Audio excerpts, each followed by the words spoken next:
Okay.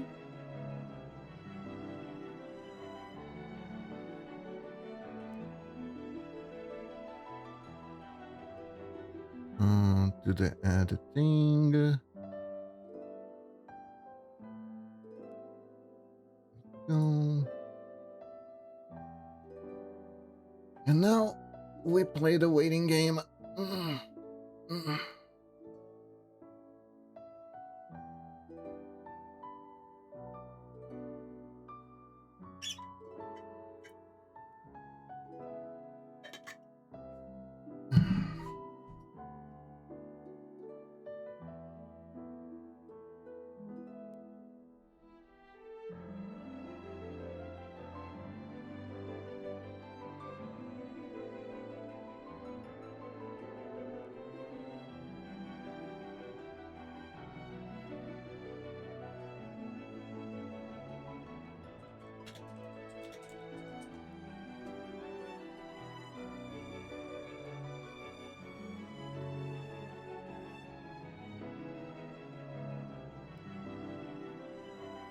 Hmm?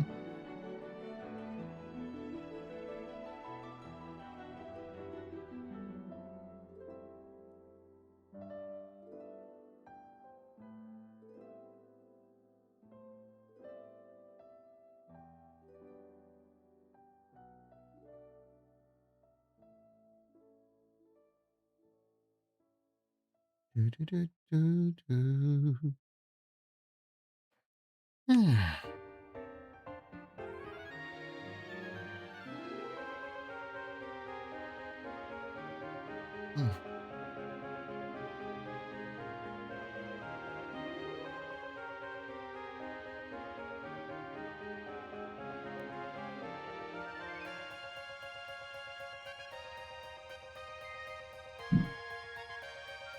Do you ever get that sticking feeling that your screen might be a little lower than it should? I wonder if it's lit down over time. That would explain why I got a bad back this morning. If its lighting's lower, it means my posture is getting worse. And I have to check that later. Go to self-check that later.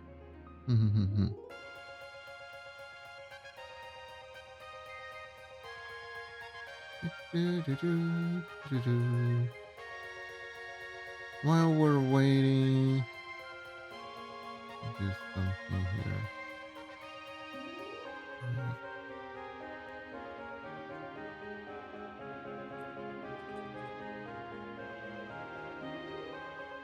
Here we go.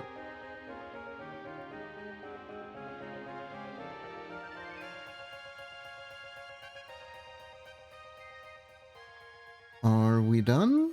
Are we done? Can we get started? I think we can. So 3, 2, 1. Hello everyone! How's everyone doing today? Hope everyone's doing good. Today, we are going to do something different. We got a commission from Demi. Demi's gonna try to make a game, so Demi wanted me to make the graphics for the game. It's gonna be something simple. It's gonna be a little platformer. Cute little platformer featuring a cute little mole. So we're gonna try to design here today. These are a few references that I got of like different ways to portray moles. It's gonna be a bipedal mole, yes. And it's gonna be very short actually. We're already on a 32 by 32 canvas, but the mole is gonna be about this height. Gonna be a short little mole here, which means every pixel is gonna count. So that's what we're gonna do. That's what we're gonna do. So now, base shape for moles. The head, I think, I'm a firm believer of like the recipe for graphics in the golden age of pixel art in the primordials. That, like, personally to me, big head equals better design. So we can start like this. Maybe we could make it a little bit sharper.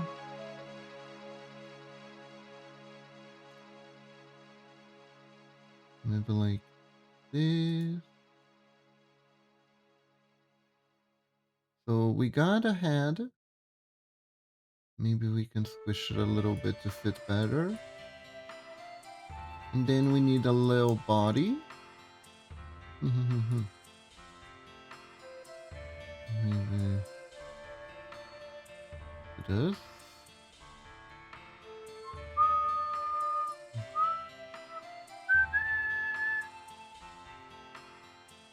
Could make it chubbier.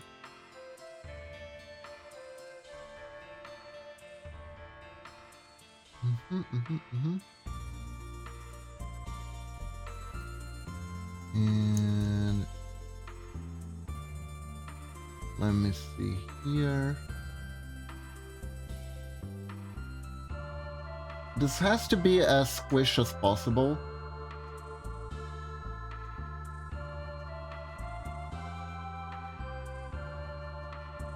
Maybe the legs are already here.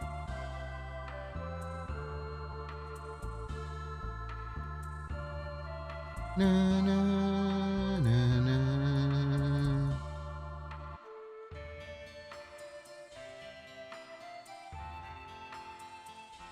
Oops, I think this can be a base shape.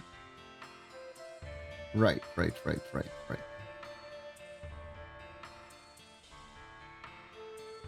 So now let's start drawing some lines to see how do we go from here.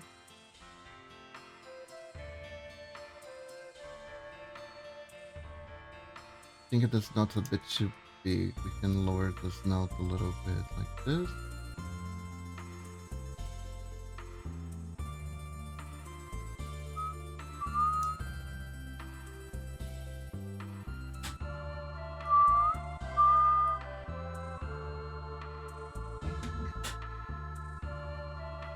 Maybe something like this could be good.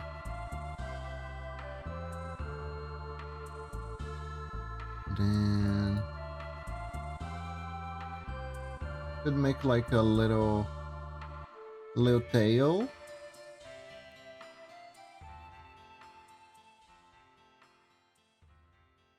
Or something like this perhaps. Is the head too big, I wonder?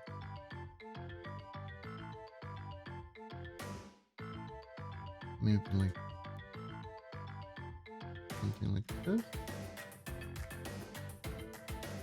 Ding.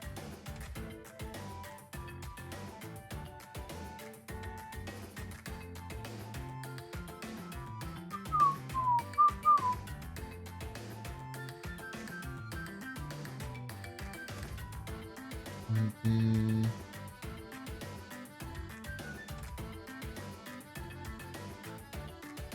could do a little leg, maybe like this.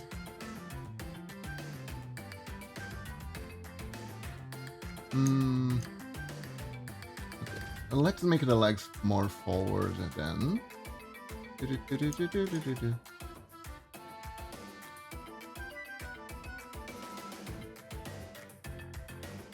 Try.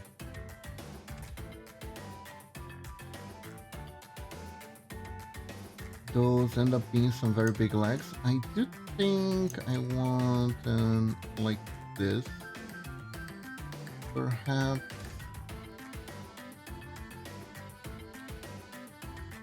Maybe a little bit more like this.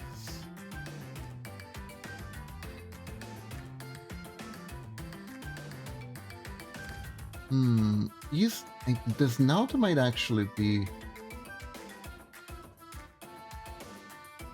can make it as not maybe like this.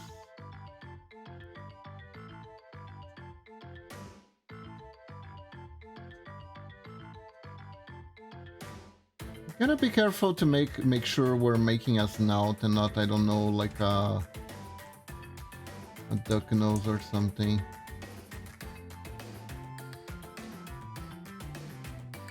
By accident. Okay, let's try drawing some eyes.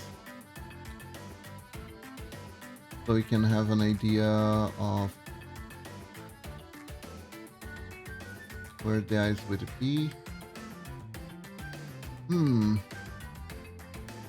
know, I don't believe I asked Demi if they had a preferable. Usually, right? Going full profile is not necessarily a good thing. I don't know why. There is like this theory when it comes down to character design in video games, where if the character is slightly looking at the player but not too much, there is like a greater degree of empathy. So what we can do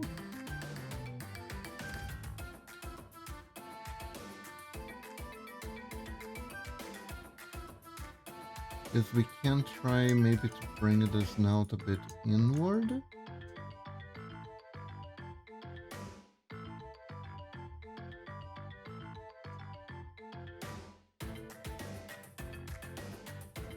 And like that.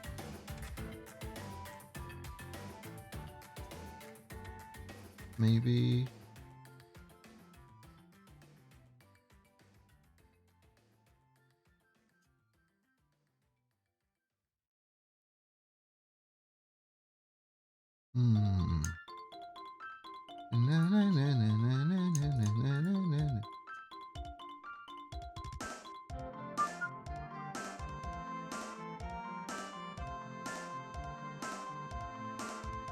Could be something like that.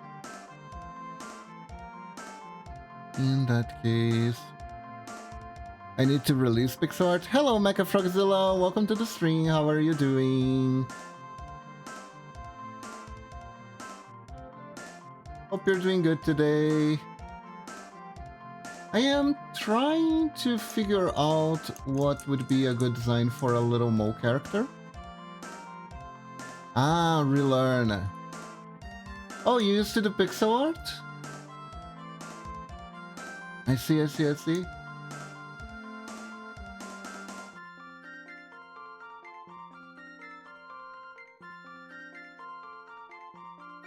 had better days. My cat went missing very well. Oh no, I hope you find her. Ah, cats are like that.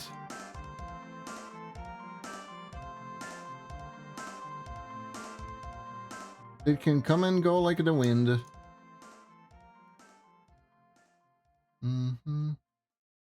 Okay, so from this angle, the leg would be better a little bit to the back. I used to do the Yoshi Island method of draw something, pixelated drawing, then touch up and clean the pixels. Ah, I see. That one. There's so many different ways to pixel art. Yeah, the old Yoshi Island games, they were hand-drawn actually, right?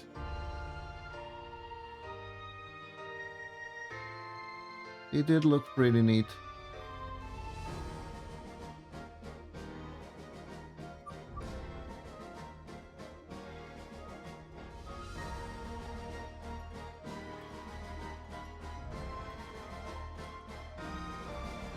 So, like this, we already have some mole properties,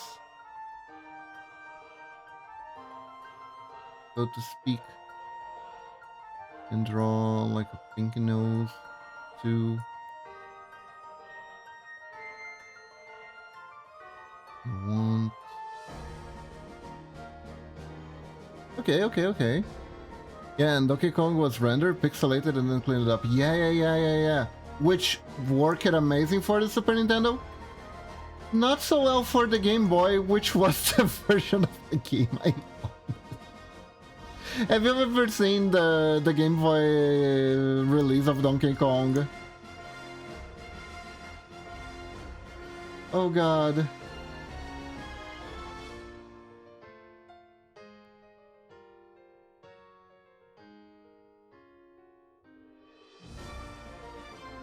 It was so funny.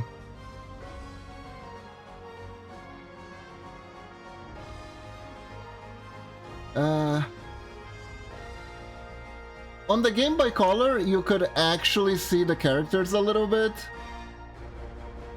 But other than that, yeesh.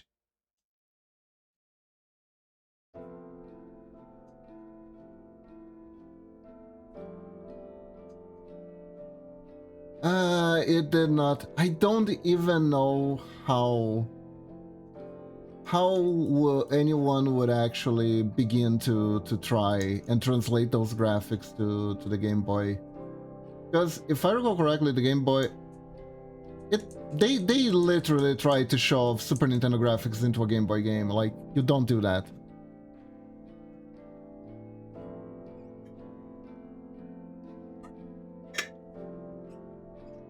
I like how they use the land for handheld titles and world country for home consoles. Yeah, it was pretty smart. It worked. I think it worked much better than the Mega Man ones. The Mega Man ones to this day are confusing. They are extremely confusing because of they just have the same name, which for most of them didn't really matter, but it mattered for the fifth one. Because the fifth one is an actual game. And not just like a little reboot.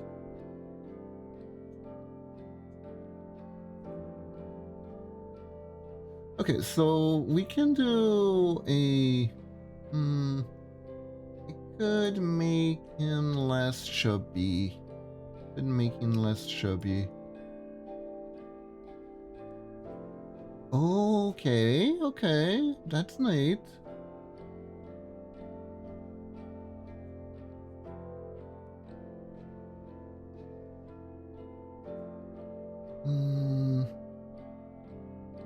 Maybe if I put the claws to be like back instead of forward. A little bit.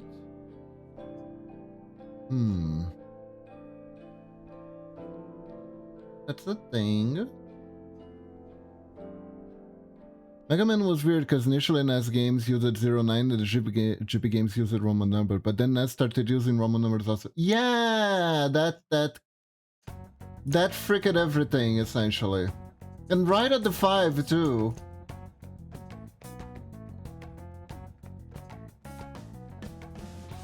Right at number 5, which is like the most important one, I think.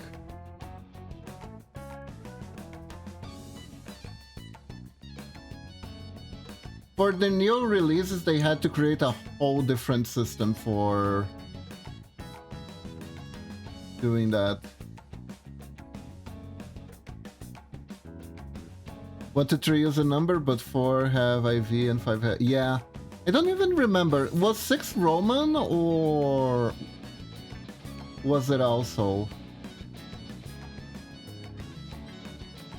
I think 6 was also Roman numeral. The problem was they saw Roman numerals and thought, wow, Roman numerals look really neat, don't they? Should do that. Let me see.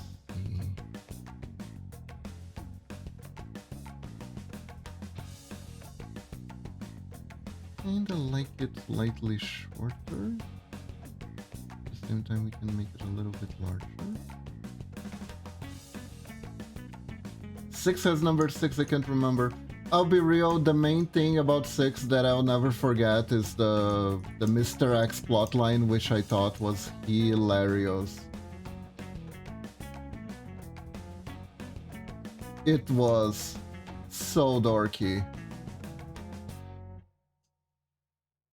It's like, oh my god, mysterious Mr. X, who could he be? It's literally Dr. Light with a cape and glasses. Dr. Light, no, Dr. Wily with a cape and glasses. It's so good. It's so goofy. And then Mega Man X happened and the series became extremely serious.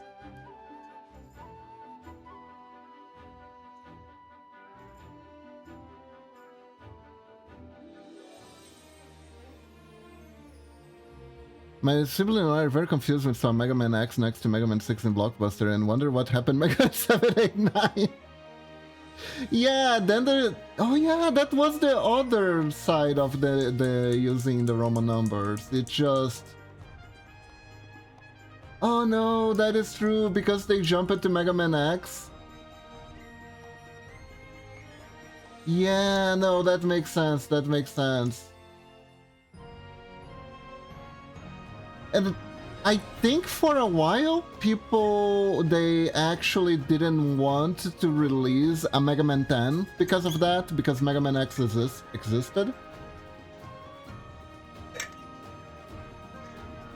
Which is why they stopped it after Mega Man and Bass for like a long time. Okay, so I think this is a cute basis.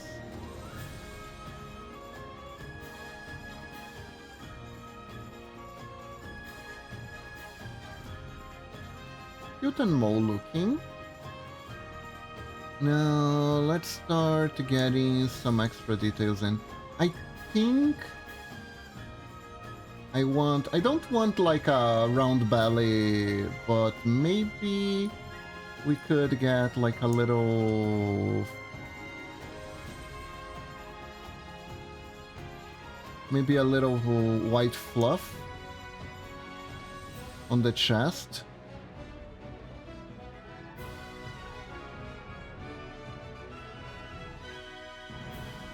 It was because the X series they went from Mega Man and Bass, pronounced it bass in Bass notes, the treble notes like its dog.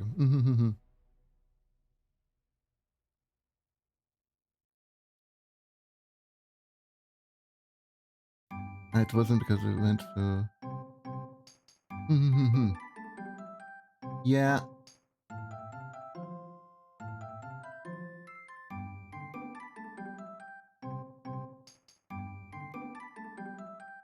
I like it. I like it, Mega Man and Bass, but I didn't really quite figured out what the hell happened with Bass exactly. Because I know Bass was kind of a Vegeta, and he would somewhat rebel against Wily, but I never quite figured it out, because when I play the game,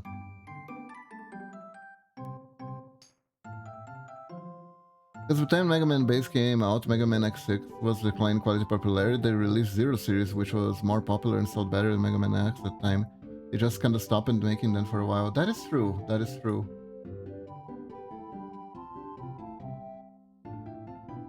Although, was it already? I'll be real, Mecha Frogzilla, the release of that game made no sense either. Like,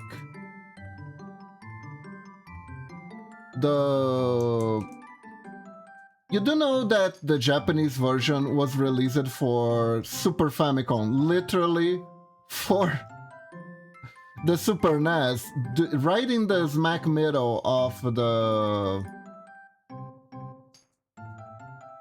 golden age of PSP. Dexter stated that robots have free will and can think and feel to make their own decisions and such. Yeah, that's what the Reploids were for. The regular robots like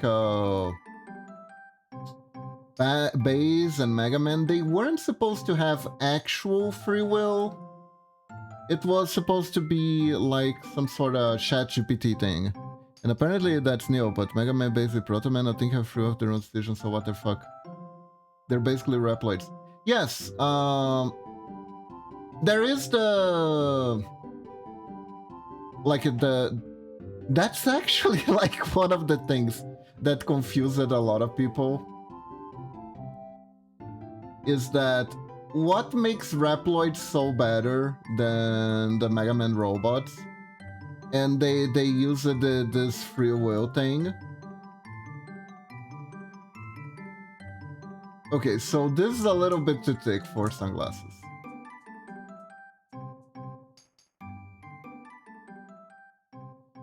But I kind of like it like this. Makes the mole look like a really red little dude.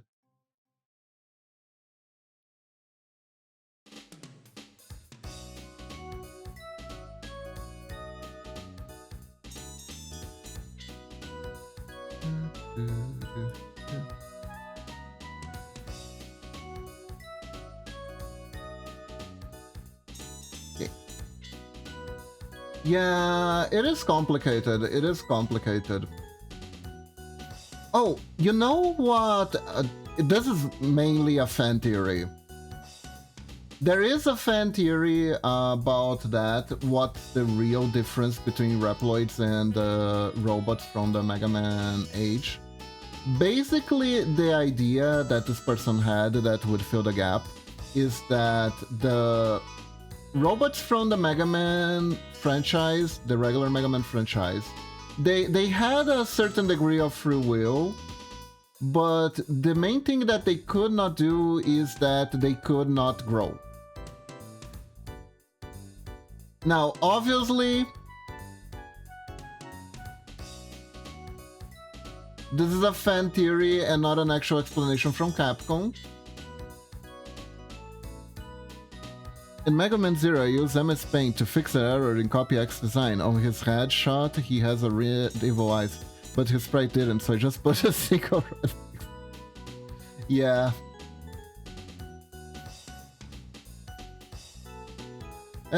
Sometimes it's up to the fans. It makes more sense that the personality never changes. Yeah, so Mega Man will always be Goody Choo-Choo, Scout Boy. Baz will always be a Vegeta. And they can't really change outside of their core programming. Meanwhile, Reploids have the ability to grow and change in personality, which is why X develops a little bit of a PTSD in Mega Man X7, right? And he doesn't want to fight anymore, so he is trying to do the diplomacy, while Zero and Exo are stuck doing everything. Fun fact, Vegeta has never lost a canonical fight to Goku. His record is 3-0. Technically, during the Saiyan Saga, it was a tie, right? Technically, it was a tie during the Saiyan Saga. Now that I think about it, they were literally both on the ground. And... wait... He actually, I think when he turned it into the Gozaru, he trounced Goku, actually. And then Yajirobe came out of nowhere and cut his tail off. Yeah, no, I think you're right. I think you're right. I never stopped to think about that. Then Saga very clearly won, then got jumped by Gohan, Krillin, and Yajirobe. Yeah, I never thought about that. That is funny. It's funny because in the show, he is always like, I still can't beat Kakaroto. And then actually his score is pretty squeaky clean against him. Huh. That's funny.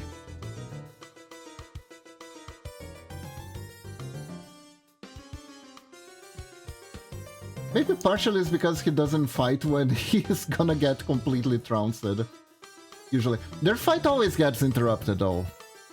Busago was a close fight, he was going to lose to Goku at the point and went Super Saiyan 3, but Goku never did. And afterward, he chip shots Goku while his guards go, but it wins a win. That is true. That is true. That is true. It is very much a characterization of Vegeta that he has a lot more guile as a fighter than Goku does. Do I like the spot here?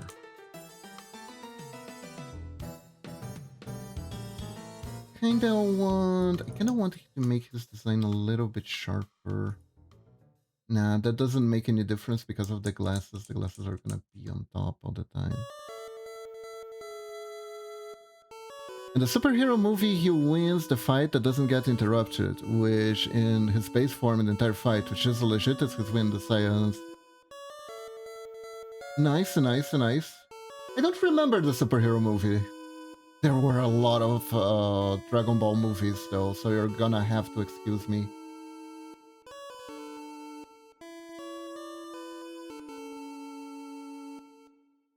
Man, there are so many Dragon Ball movies. Which one was the hero one? Oh, this looks cute. This looks cute. It gives him a little bit of extra oomph in design. Wait.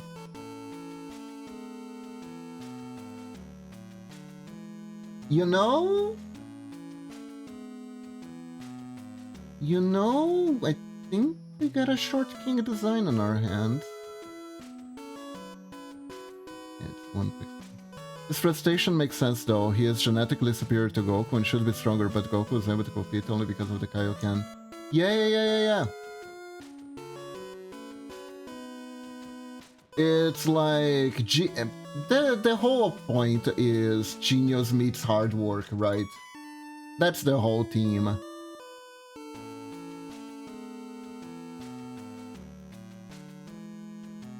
Goku is technically considered inferior by Saiyan society, genetically, etc, etc, etc.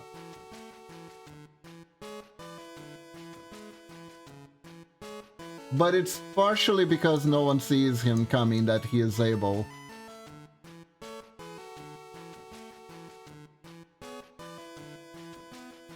To do so much. Although in the original DBZ, he was definitely ahead because he's a Saiyan against humans. Okay. Okay, now if I do say so myself, I think this is looking hecking adorable.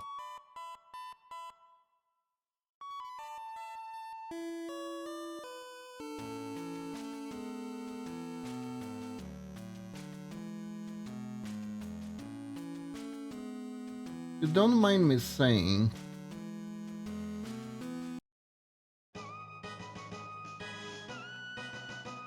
Speaking of Dragon Ball Z and Toriyama properties,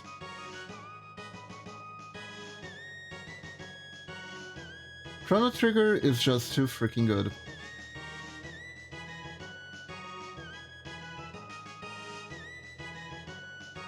There's a lot of hints of people like Samatsu and Ginyu should take Vegeta's body, not Goku's, because Vegeta is stronger. Goku just has better technique and had better training.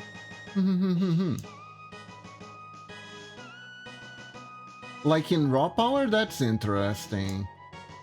I mean, technically that's kind of what happened to Ginyu, right? Ginyu took Goku's body because he was stronger, but because he didn't know how to use the Kaioken and stuff like that, the raw power wasn't that big of a deal. It is stated 1/3 of someone's ki is based on their physical body and 2/3 are based on the mind state and courage. Goku is much better at the other 2/3 than Vegeta. Ah, interesting.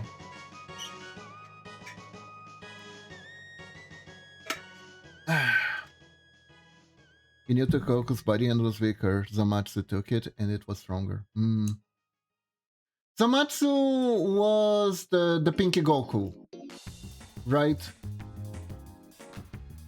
The Dark Goku. I remember that I saw pictures of Dark Goku everywhere and I was like, whoa, what happened? Is this like evil Goku from different timeline? Turns out it was just Goku being possessed by someone who was evil.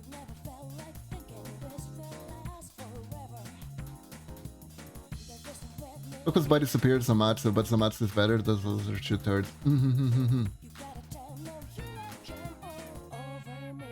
I see, I see.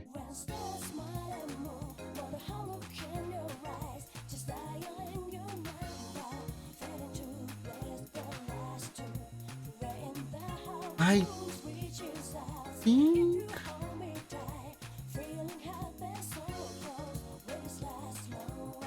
this is pretty good.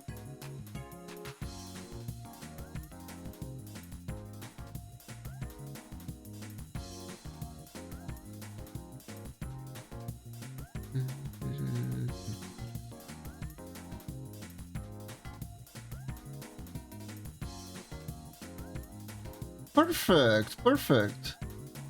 This is a nice sprite for a plucky protagonist. Now, let me think. Now we're gonna go for the enemies.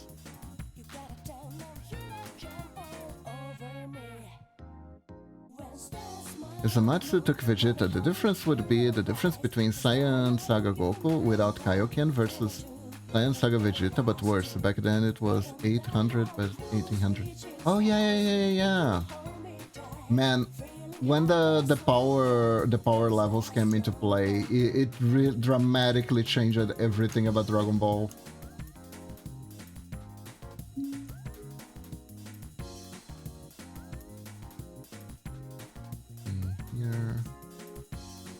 This versus this.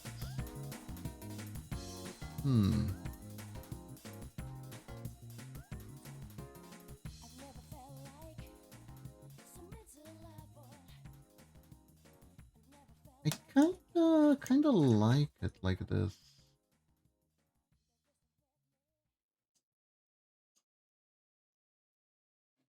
I think the nose up looks a little bit cuter. Yeah, I think I want to keep it this version. Okay. So now we're gonna make the base design of the enemies. Because it would be a little bit presumptuous of me to just start doing the sprite sheet without checking in if the design is okay or not. I do think this looks pretty cute though. It's so tiny. Let me see. So what we got here is we need to make a green snake. 32 by 32. So we can do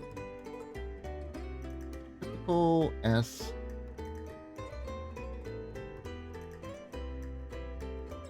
Start with a typical shape here. I like it's never outright stated anyone other than Vegeta during the same saga that Vegeta is physically superior, but there are several hints in that case throughout the series, like Vegeta can pace with Goku despite training, like someone who watched DBZ and started working out like Goku trains, someone who played sport and listened to his coach advices. I see.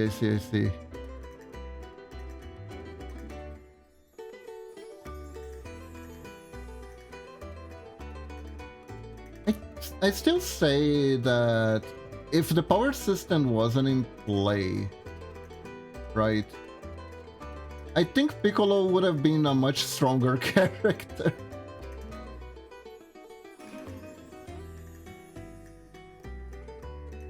He has like so many auxiliary skills,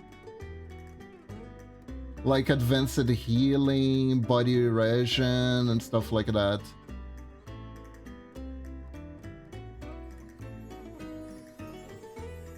But the poor dude is Always overpowered. I like how the Sasaga Goku mentions you need recovery days when you work out, and Vegeta says that's lame and go back to the dungeon. Oh god. Piccolo is currently on par with Goku and Vegeta from the superhero movie. I don't remember. What's the story of the superhero movie? I'm curious. Which one is that?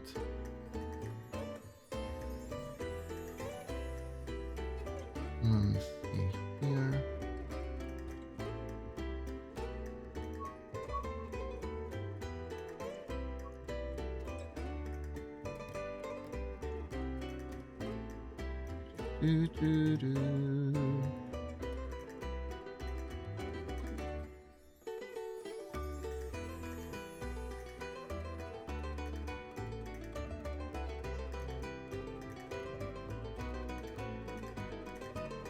Also, hold on just a second.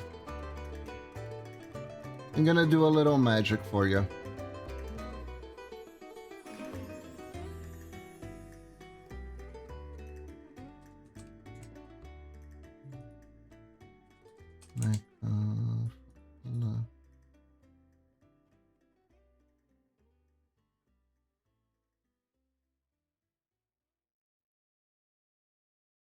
There you go, this fits you well.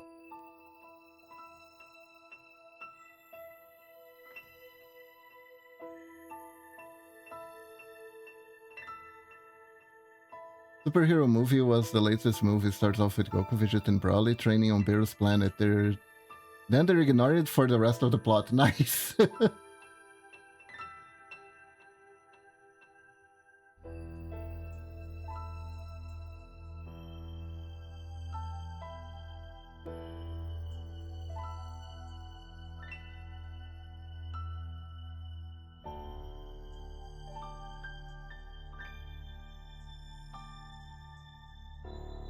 There you go. I put a little hat on you that I think fits.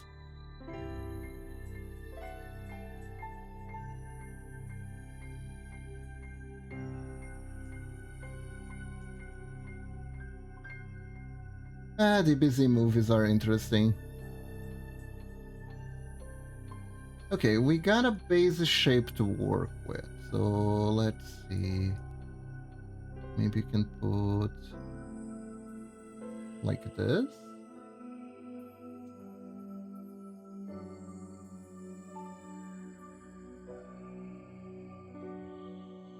If we make it, it would be like towering compared to the mole. So it makes it kind of scary, but maybe... Maybe I shouldn't make it too tall. It could pose like a weird... could create some weird gameplay issues. Oh, actually... No, but I can make it larger than 32 by 32 when it's attacking, I think. Don't think that's an issue. If it is, the design will get rejected and I'll just have to rework on it, it's fine. The plot is the Ribbon Army hires Dr. Gareth's grandson to remake the androids and sell. He does. The androids are Gamma 1 and 2, who are on par with Goku and Vegeta. Piccolo wishes for Shenron to awaken his potential. Fun theory is that since his nail and his nameless Namekian, that common Piccolo used to be doubled, now can be Orange Piccolo, and think Gamma 1 and 2 strongest attack. Oh. Interesting. Wait, you can ask Shenron for power boosts? Why do people just keep asking for immortality instead?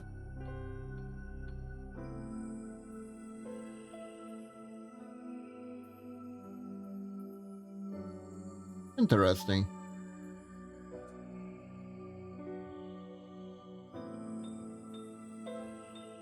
Ban Gohan's daughter got to pretend kidnap under Piccolo's advice to get Gohan to stop being a nerdy bitch. With his work, Gohan unleashes a new form called Beast form with white hair and defeat Cell Max, the new Cell. Oh.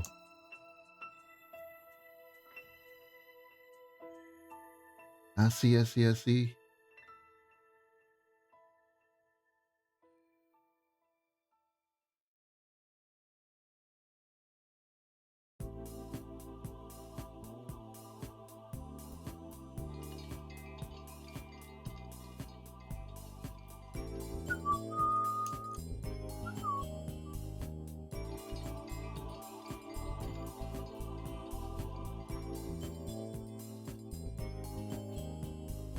That absolutely sounds like a DBZ movie thing. Wait, that's not the one that has the bull-looking android lady, right? She is from a fighting game, not a movie, correct?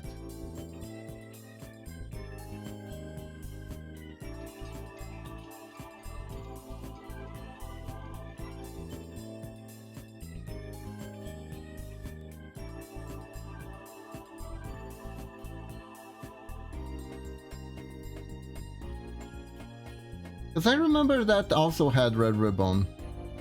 For reference, Cell Max was mopping the floor with Orange Piccolo, but Gamma got tanks 19 Krillin, so Gohan absolutely strong now. Gohan's always been super strong and super unable to draw his own power.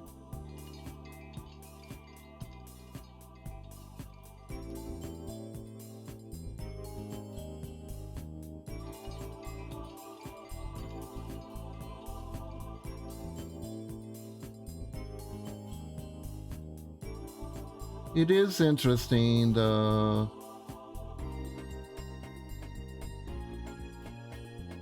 yeah, Android 21 is from Dragon Ball FighterZ, but there's a cameo of her. Basically, Dr. Garo's wife looks like Android 21.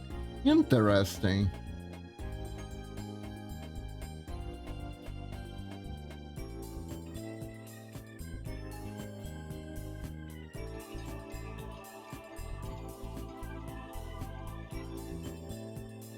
And since technically Dr. Garo himself transformed himself into an android, you could actually expect him be transforming his wife into an android as well. So maybe that's not just a coincidence.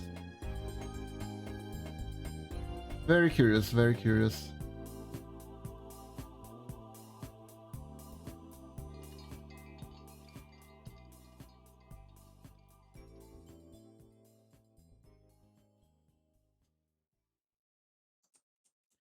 I do find it interesting how the Red Ribbon Army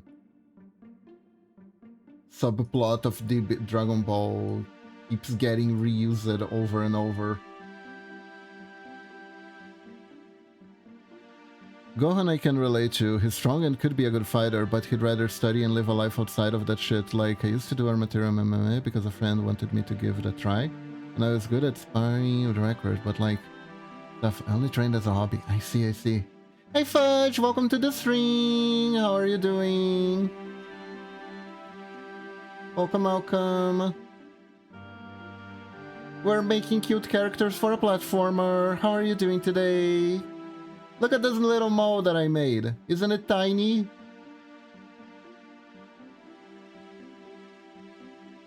I'm okay, how are you? I'm doing okay, I'm doing okay.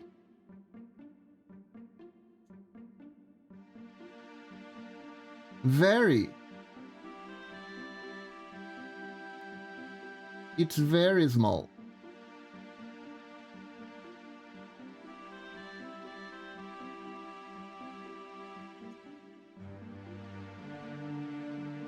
Here we go.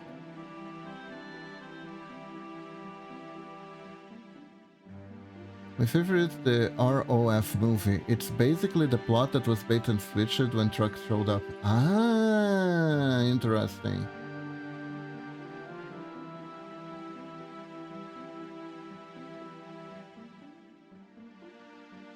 Man, Future Trunks is a super cool character.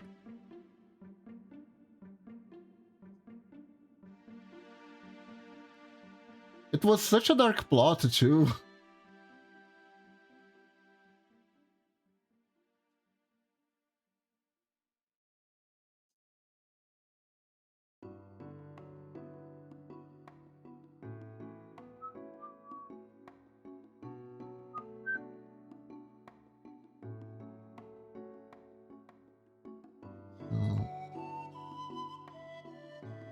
This?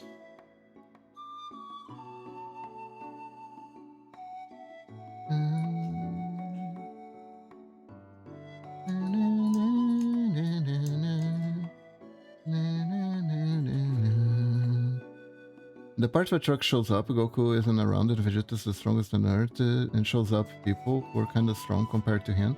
Not so much for Frieza, so they just be buying time before Goku shows up. Then Trunks just shows up and ends the problem. And the Android Saga starts.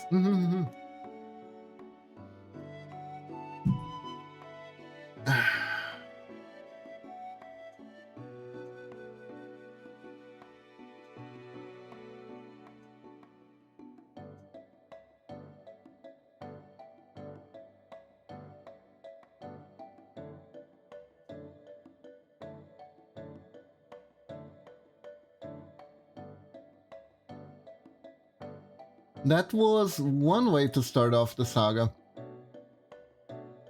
I remember that was also when the complaints of Super Saiyan not being special anymore started.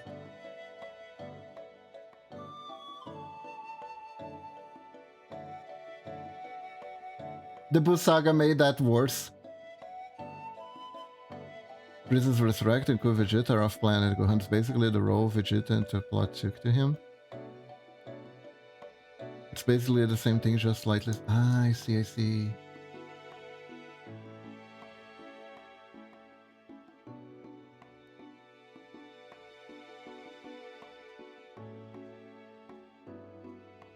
Mm-hmm. Okay.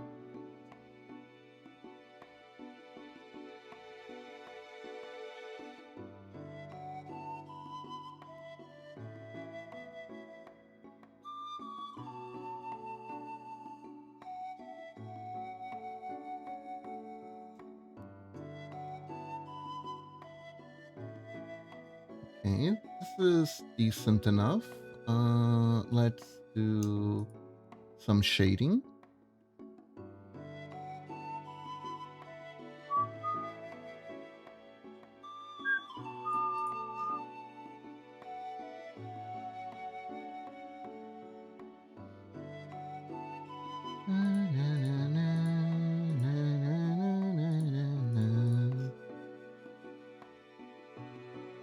Moro Arc is basically what is Android 19 and 20 remaining the main antagonist because he got the energy stealing ability. Oh.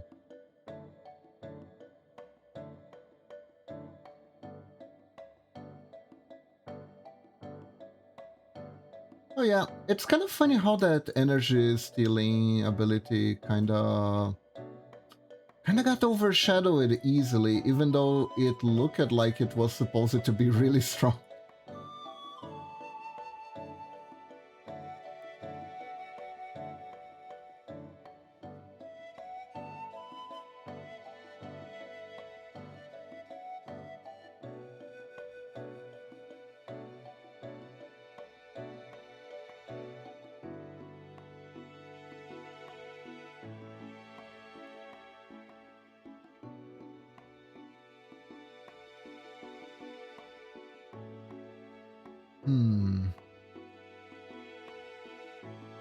Maybe I could give it a red belly.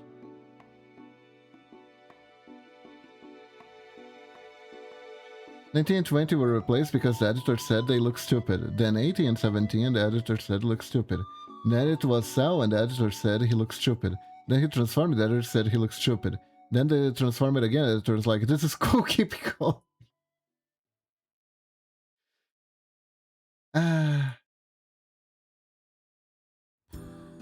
You know, there is a reason why Toriyama drew his editor the way he did. If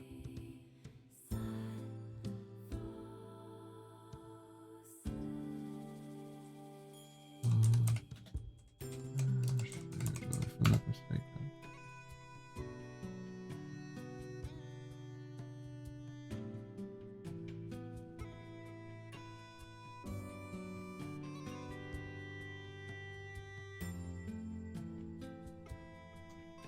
This is Toriyama's editor, by the way.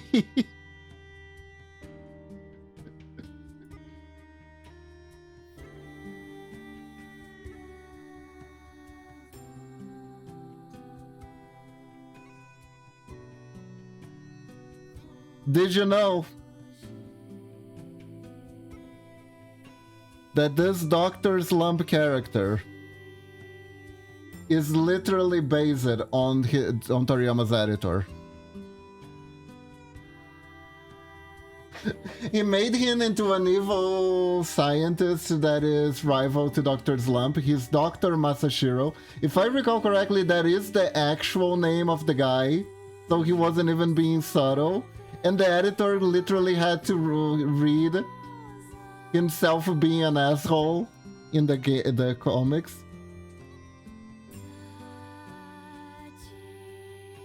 Make an enemy.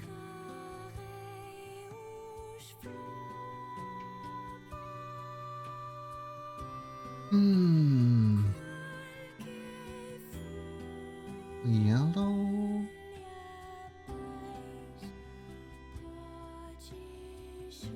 One time I went to an anime con, went 3D and decided to do Toriyama characters that are in Dragon Ball. Oh, nice. There are a lot of them though. Some who are extremely weird.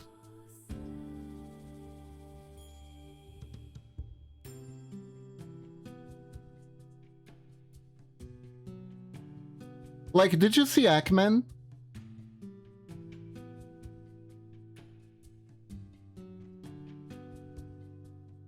Not exactly Toriyama's finest work, but it is... It's funny that it's such an oddity. The existence is such an oddity.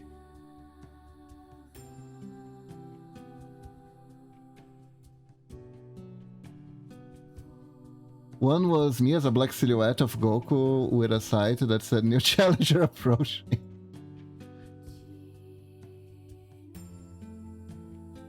I see, I see.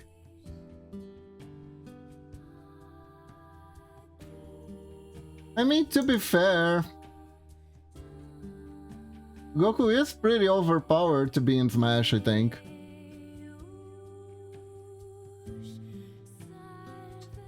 That's very cool.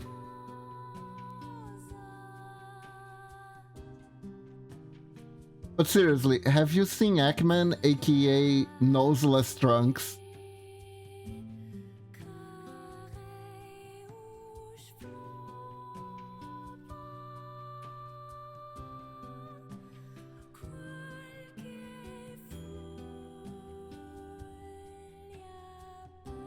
It's such a weird comic, that one.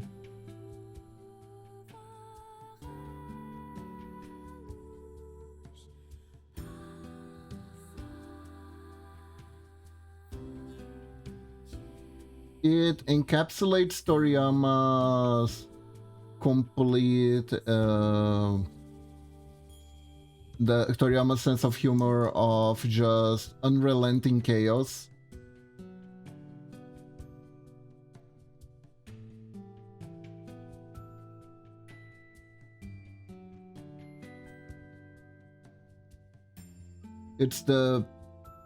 It's kind of like Invader Zen. Ackman is kind of like Invader Zen. I mean, there's a tier list for Smash based on who would win in a fight, and they all believe that canonically abilities empowered. Some is not gonna believe, but Kirby was first by a long shot. Kirby is absurdly powerful. Kirby is very overpowered. There's a reason it's hard to make his games hard anymore. Her? It? Anyways. Kirby wake up and sees someone stole his lunch and go on a quest to kill God. That's a Tuesday. Yeah.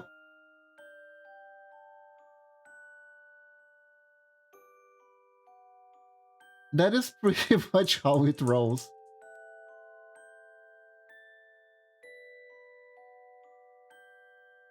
Is in Dreamland, the rules don't matter.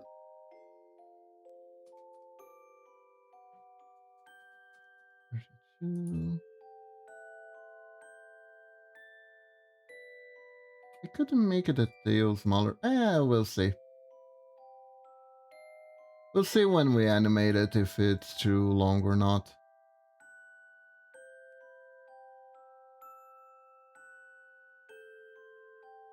Because I do want to move, I think... hold up.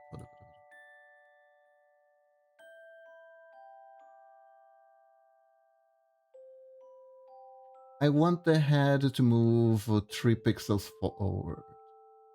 Like 1, 2, and then back. No, 2 pixels is fine. 2 pixels is fine. So about this size. And maybe I can make the tail going down a little bit. So that would also be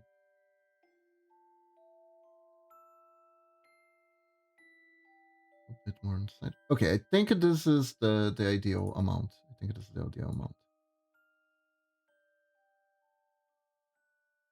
One of my favorites is after people complain that Ridley can't be in Smash because of his size, someone made a response video making every character in Smash has their canonical size. Olimar and Kermit are difficult to even see. That is true.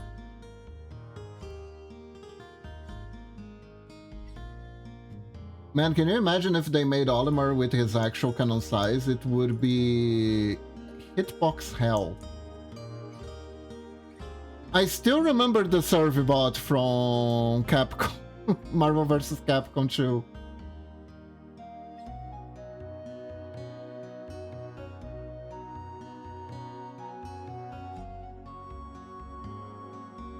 The little Lego guy was unhittable.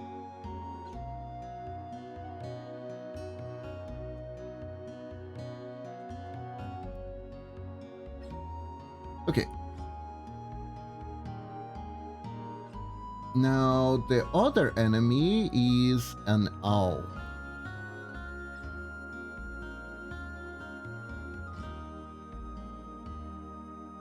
So I was asked to do a brown owl. That is mostly standing up. They made several different versions of both DK and Bowser because it ranged from Kai's size to regular gorilla. And then they put the model on Ridley and the size he is in Metroid 1 scale to Samus in Smash, and he is not even the tallest character. Yeah.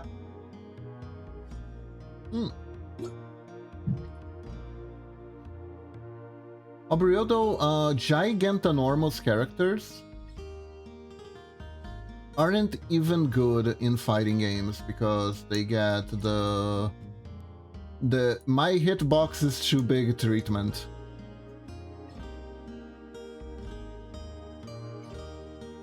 Which is usually quite a pain. Let me get some owl references. Hold up.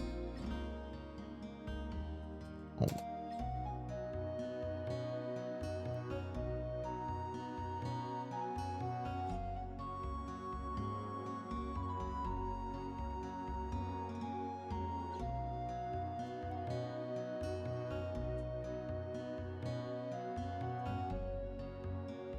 Let me see here. Owls are very photogenic. They're always looking at the screen.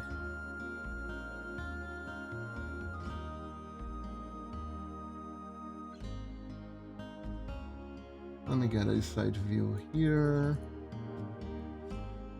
No, let me think. Maybe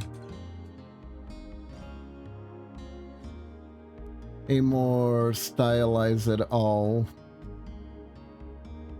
that I can use as reference.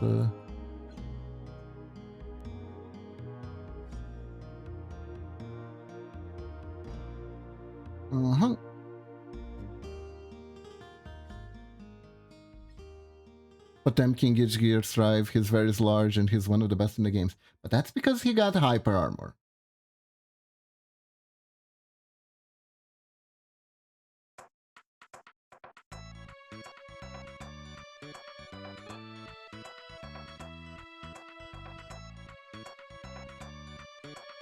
Potemkin is powerful, agreed, but he's got power armor.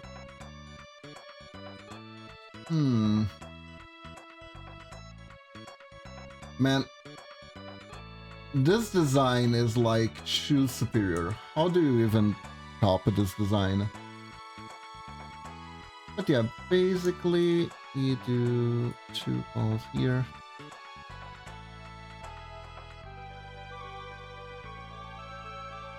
Doesn't even have hyper, not super armor. He does too. When he does the how do you say? that his gap closer has hyper armor.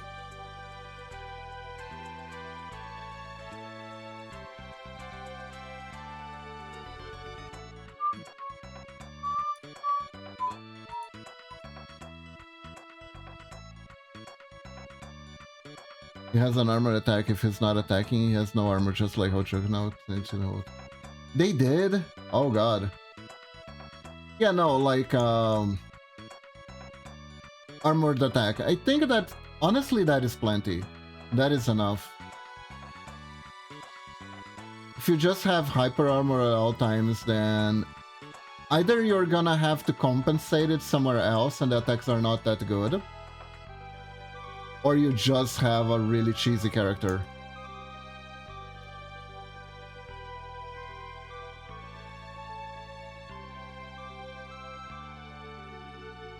Or the hyper armor isn't that good and breaks too easily. I didn't even remember that Hulk had hyper armor.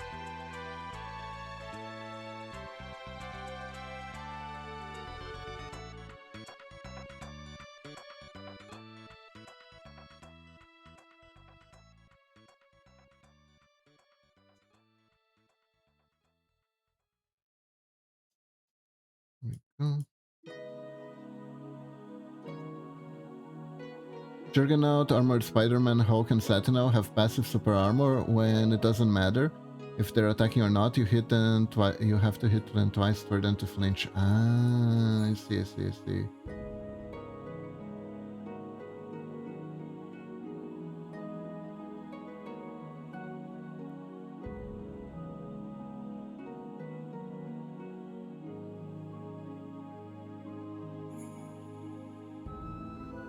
MS Hulk doesn't, but in Marvel vs. Capcom 1 and onwards you have to hit him twice. Ah, I see. Hee.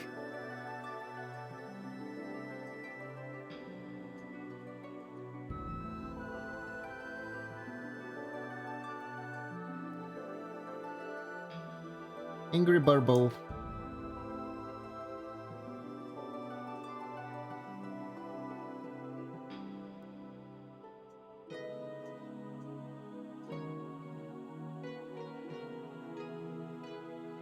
Let's do this.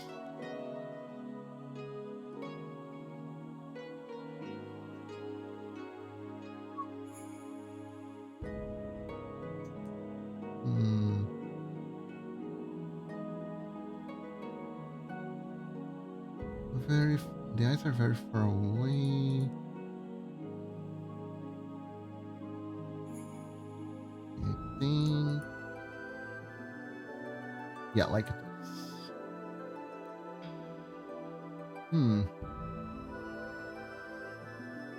Now that I think about it, was never specified which type of all I was supposed to draw.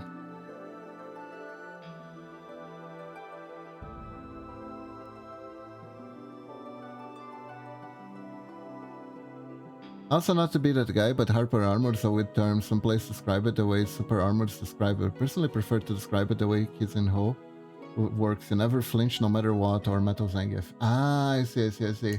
Yeah, I was thinking more along the Super Armor. I don't remember how you stop Potemkin's gap closer now that I think about it.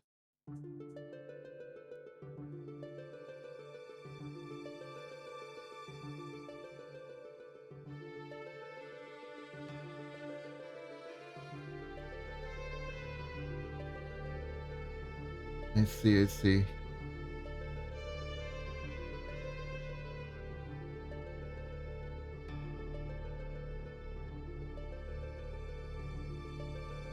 There we go.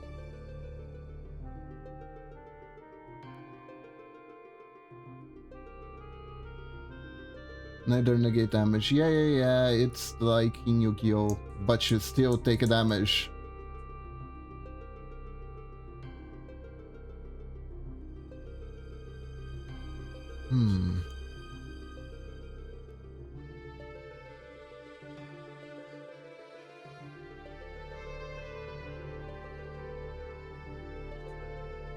Okay, let's see. I try to separate the head. What does it look like? What shape does it make?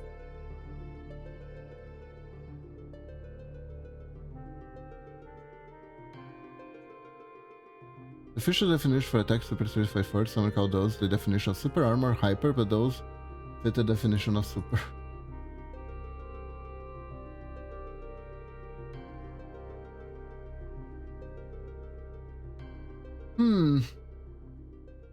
I have no idea. I have no idea. I thought they were used interchangeably, honestly. I always thought they were used interchangeably.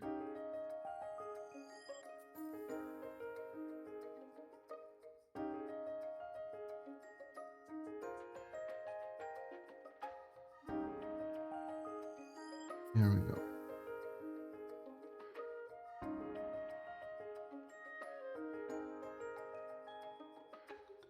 See here.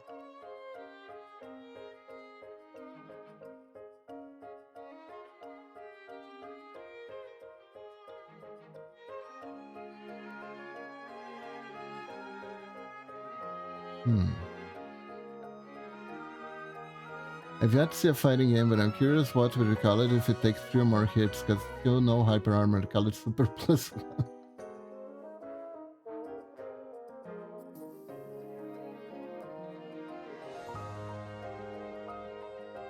Honestly, it would probably call it please nerf this by the fans.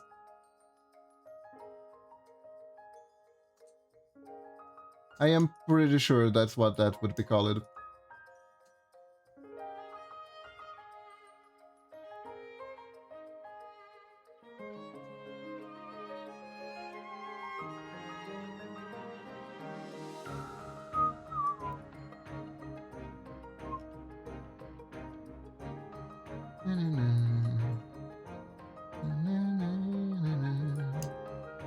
Let me see here. Here we whoop. There we go.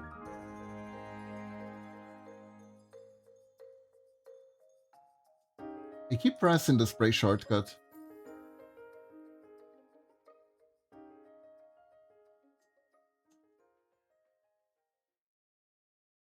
Maybe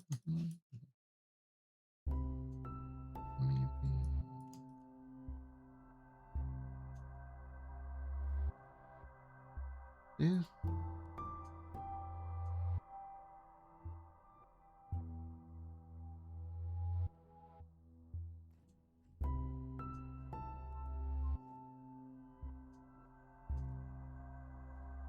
Yeah.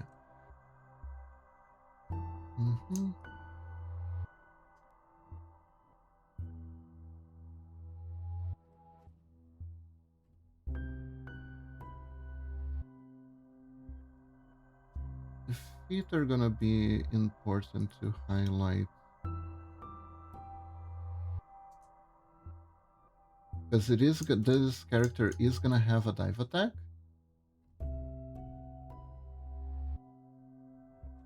So we should probably make the feet very prominent.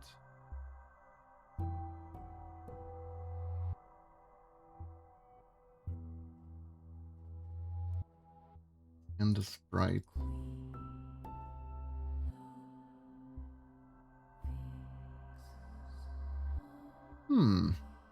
Alright, alright.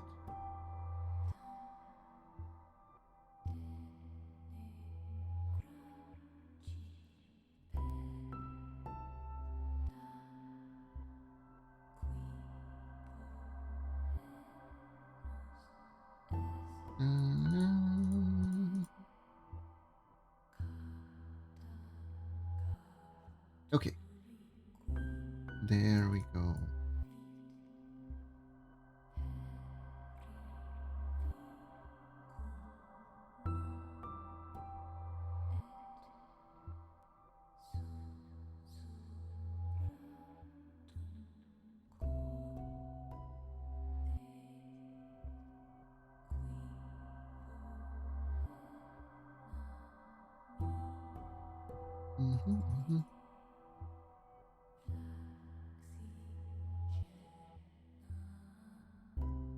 What if we do this?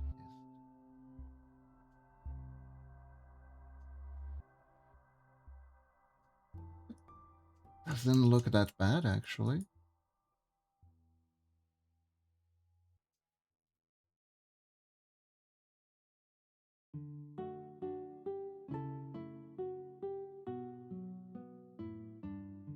Okay, this one, if I do this, the shading doesn't make any sense, and it looks like it's wearing a diaper on the head.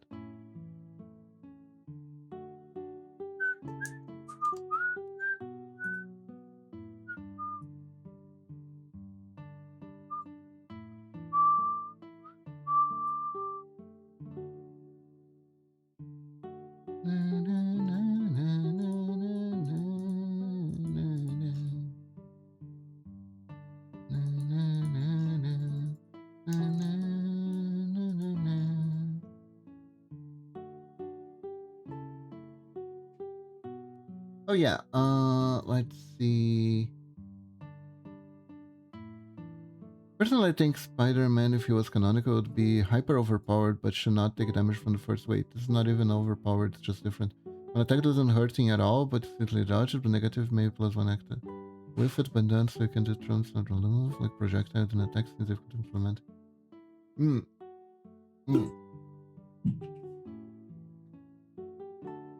Okay, as someone who played a lot of Tales of games, right?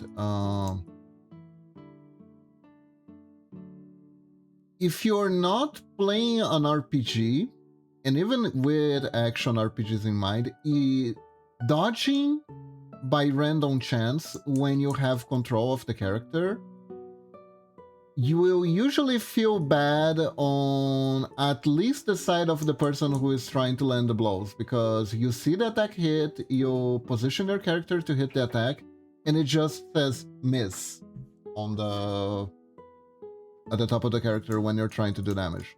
It is not a good feeling.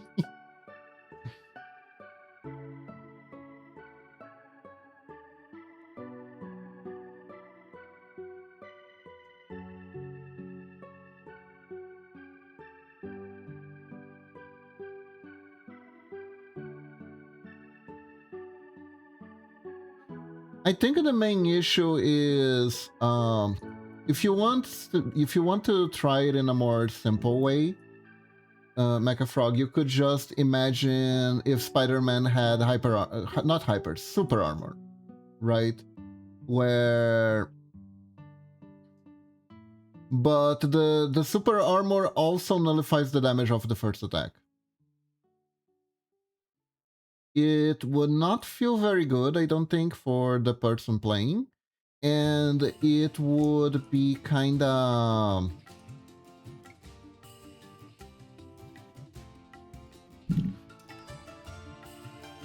like, it negates meaties, but the opposite of a meaty in an attack with a lot of vectors tends to work.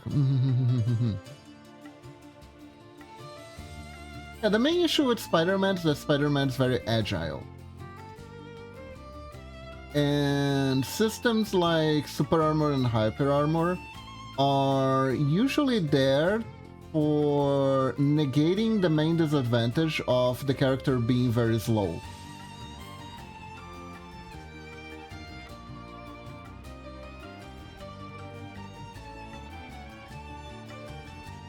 You're basically just making a character that has harder counterplay for no reason.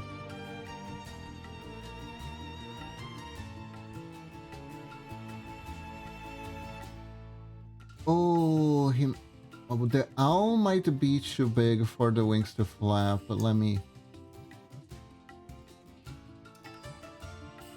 try to condense it a little bit.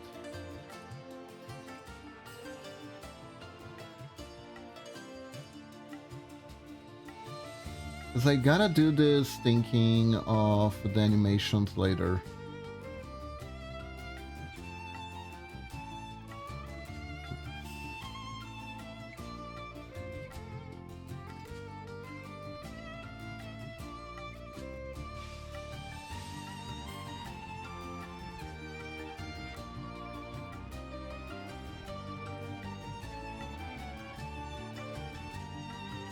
Maybe we can...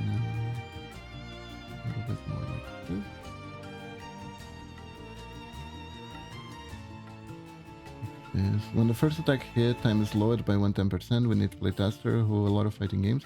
And you press a button to avoid the attack by dodging in a predetermined direction. I see. I see.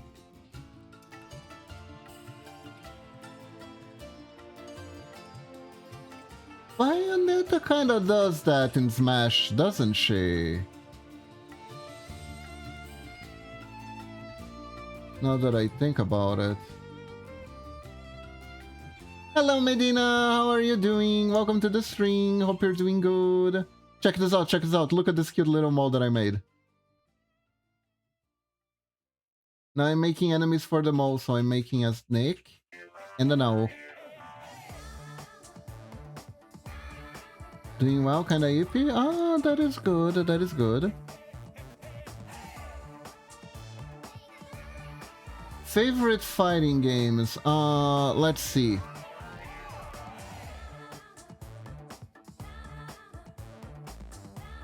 I really like the Darkstalkers franchise.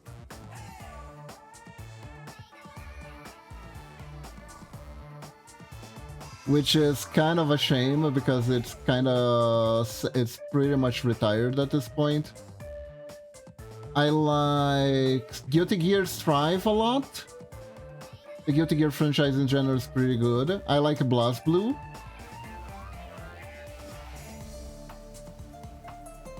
I really like the first BlazBlue game. I can't say much about the games that came after and the Cross Fusion.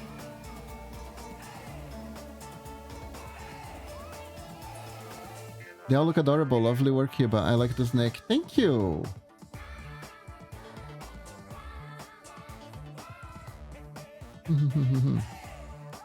The green blade grow from Xenogear does this, but you have to have already predicted the attack and dodged it.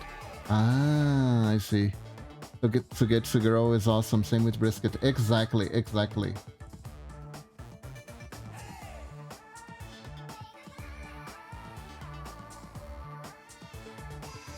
I'll be real though, when I play Smash, I just pick... Oh, what was the name of the teacher from the Fire Emblem teacher? From Fire Emblem Three Houses? What was their official name? Anyways, I just pick that character and try to hit people in the chaos of like 5v5 with random charge attacks.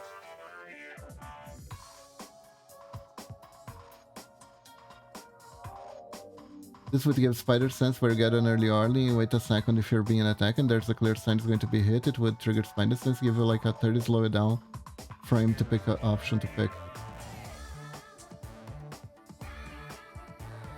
What do I play Strive on? On my PC. I haven't played in a long time though. Because I started having some wrist issues. So I figured if I was going to burn my...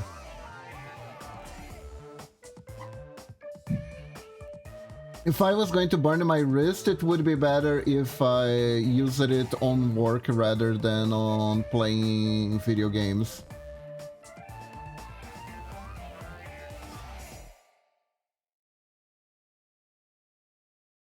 Essentially.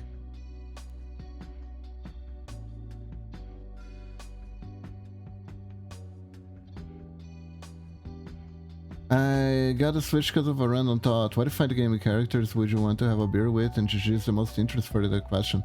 I don't see many characters in GG being unlikable. Even the ones that are supposed to be the villain, you can make an argument for.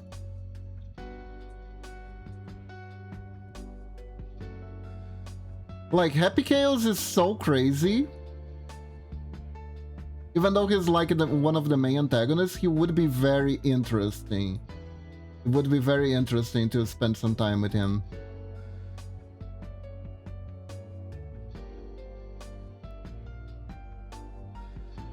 But I also think it's partially because Guilty Gear Strive has a very unique theme for a fighting game where all the characters are in a stage of their lives where they're more like realized.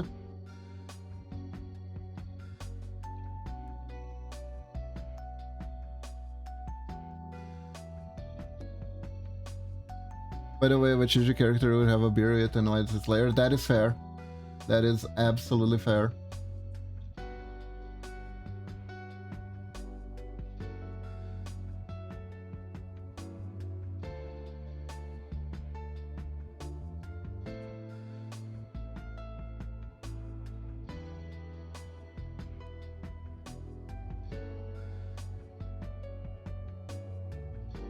Although I wouldn't have a beer with any Gigi character because I don't drink.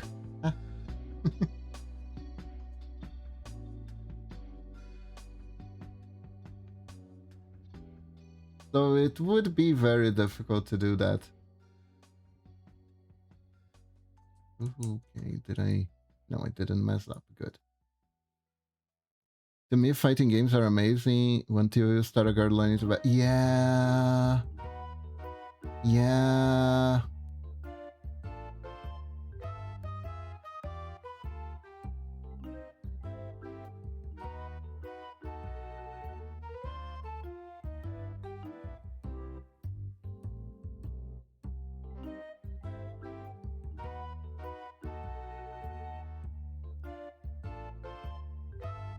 Yeah, Guilty Gear is kind of an amazing game in general. Like, everything just clicks so well, the music clicks well, the character design clicks well.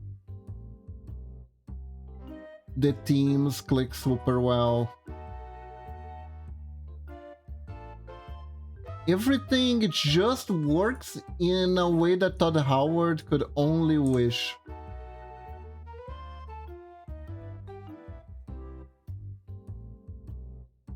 Because it actually just works.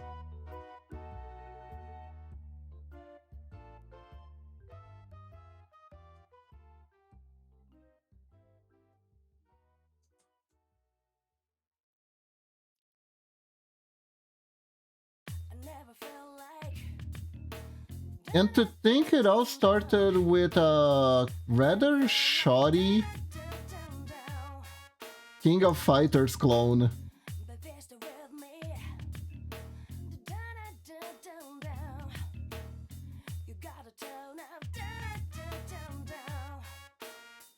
It's really interesting.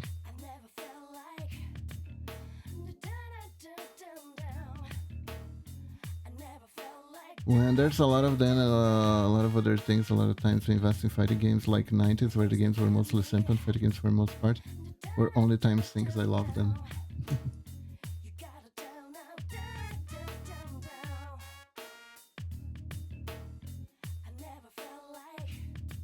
They're still amazing to me, the variety is the spice I need.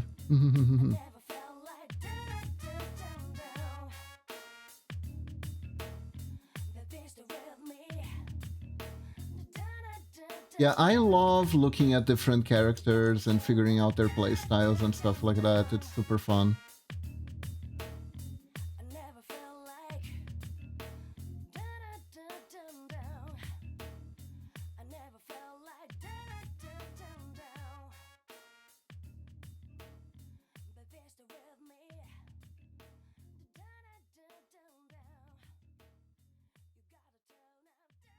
What sucks a little bit with fighting games, but not because they're fighting games, but because they're online games, is that if you get a fighting game on release, right, and you play, you will get like a certain level of difficulty when playing against other players. But the second you leave and the game keeps rolling and people start like learning how to do more combos and flips and juggling and all that kind of stuff, and no guards and no breaks and stuff like that, it gets increasingly more complicated. And if you're out of the loop, you have to do a lot of work just to catch up.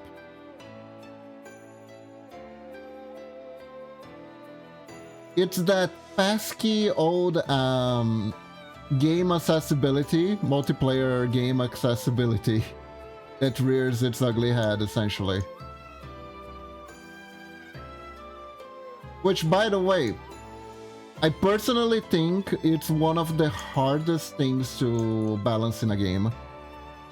I think accessibility, I'm not talking about like handicapped accessibility, I am talking about like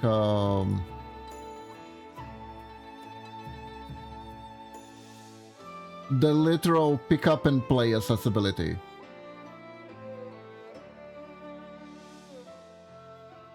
It is surprisingly difficult when it comes to like games that are older. Okay, gotta have some stuff. Thank you for short confused stay. Alright, Medina, thank you for dropping by. I really appreciate it. Looking forward to mega cute art. Thank you. I'll do my best. And I say this from the perspective of someone who plays a bit of Yu-Gi-Oh! In Yu-Gi-Oh! Master Duel.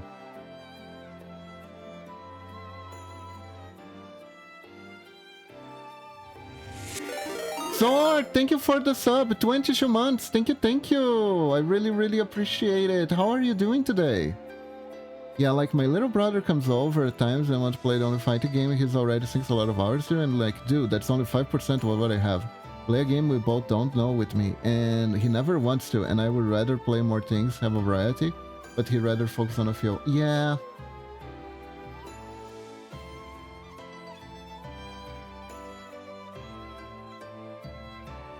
I mean, honestly, sometimes you gotta take a staged fall in these circumstances. You gotta let them win a little bit, make like one mistake here or there on purpose that they can exploit. Sometimes.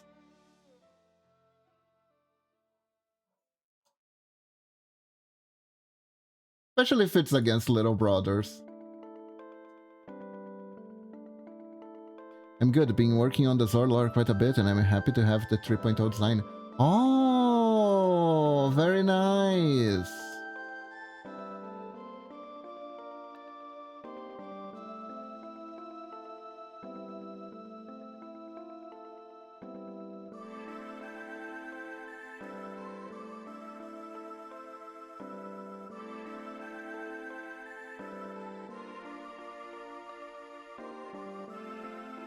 Here we go.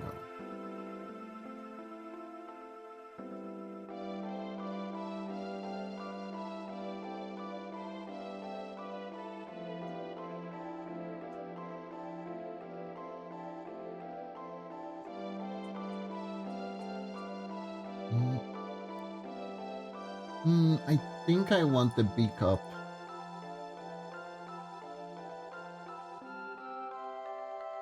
I used to pay HeroClix. I played it once a week, and when I did, it was enough to get pieces to be up to date. Then I got into skateboarding and went a few road trips and came back to HeroClix, and it was hard because in a month the meta changed so much, so I stopped playing. Yeah, that absolutely happens. That absolutely happens. I tried getting into HeroClix because they released the Yu-Gi-Oh! Collection of HeroClix. But I found the game to be a little bit too slow for my taste. Have a wonderful time, Zor. Thank you for lurking. You want to design a competitive game that doesn't have that problem, it's a hard problem to solve. It is.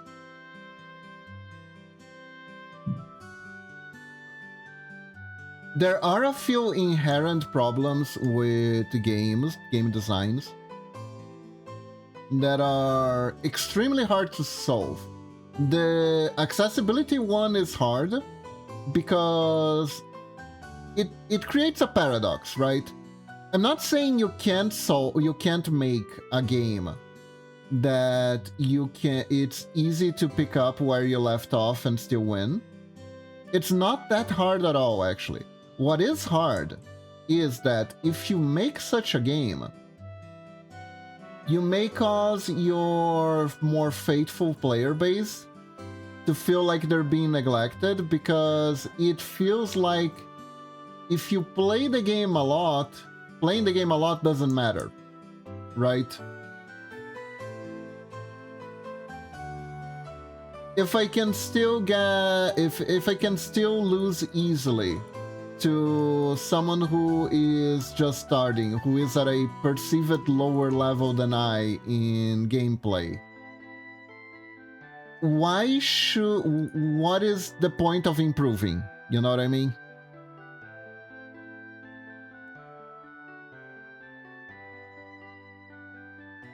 Yeah, you can make a game with low skill ceiling. The problem with making a game with low skill ceiling is exactly that. It makes people question if the hours they are sinking into playing are making a difference, right?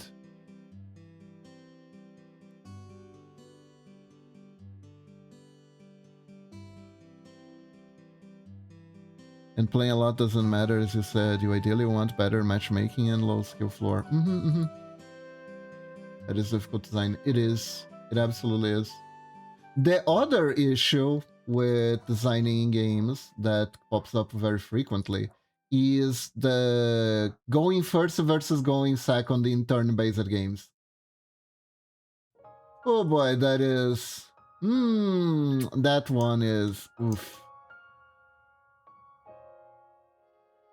That one is oof. There are so many card games that I know where the coin flip pretty much already determined who won and who lost in a match. It feels so bad. And I've seen card games that solved the issue by creating new issues.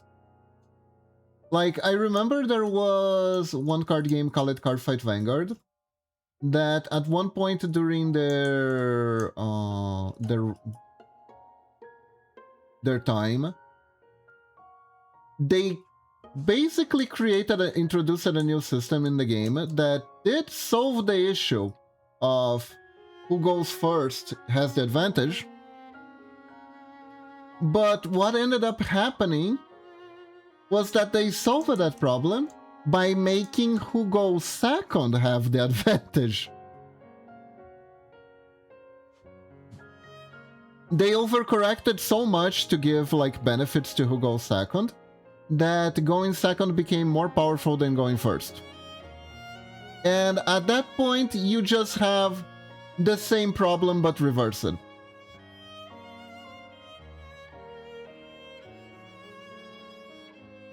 Which begs the question, why did you even bother?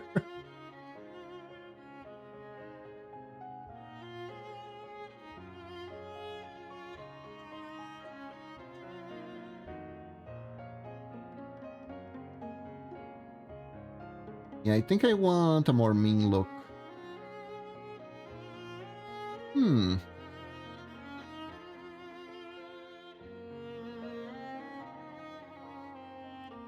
That is my alt design.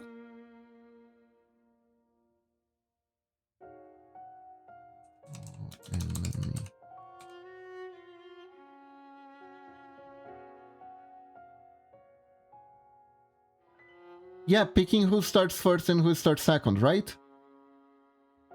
It has to be that. That's like the only room for arranging chess.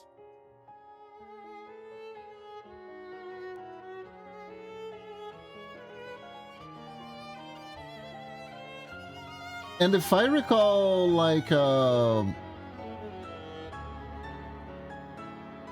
if you start with the white pieces, in 4-7 match, you can have an advantage of 4-3 to them. Yeah, like, who goes first has a dramatic advantage over who goes second, right?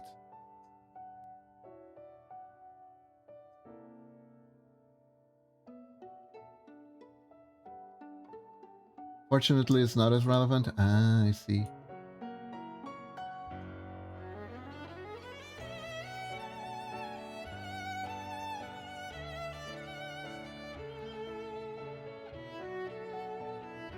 I do find interesting people who act like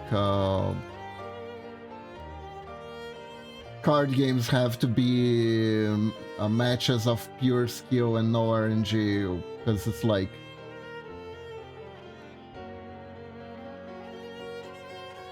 and it can be negated if you just have sets that are even win. By 2, it would make the tournament too long. I see.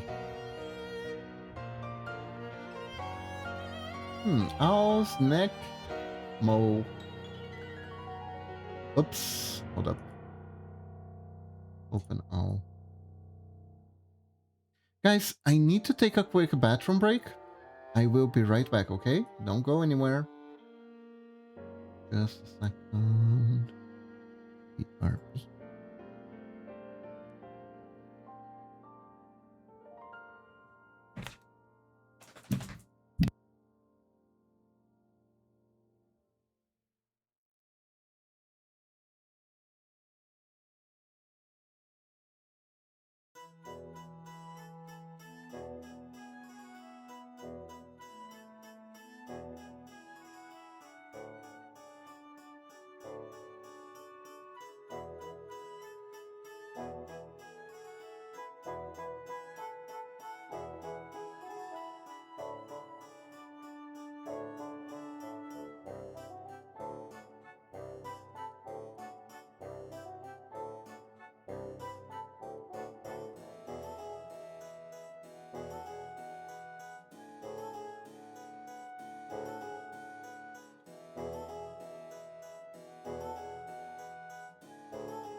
Hello, hello.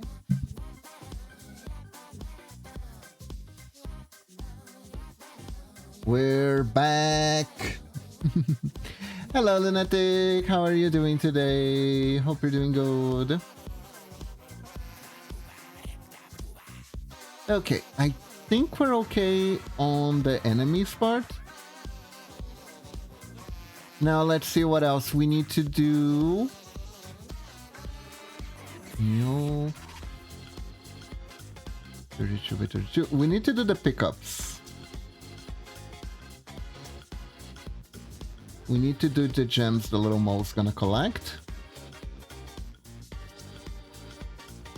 I got a commission for designing, for doing game assets for Demi.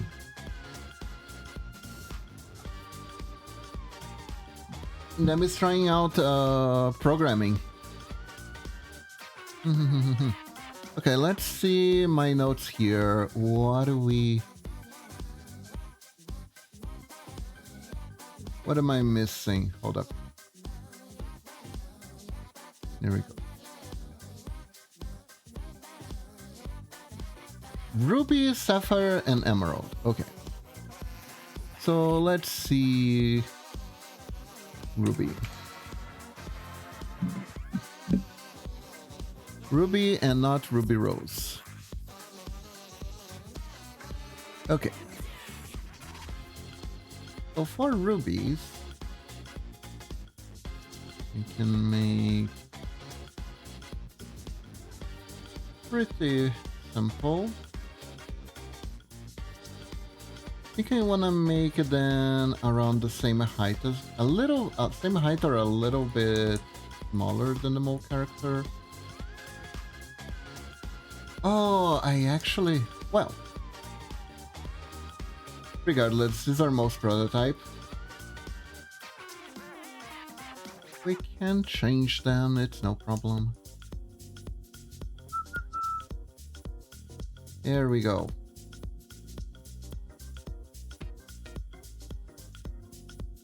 There we go. Man, I watched some more new animes from this season.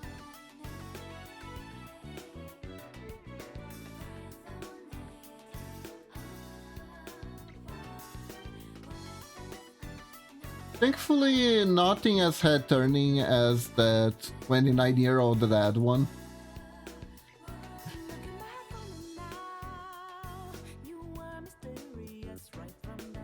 I was a little bit surprised. Momochi talked about this on her stream yesterday. There was this one anime that is technically an isekai yaoi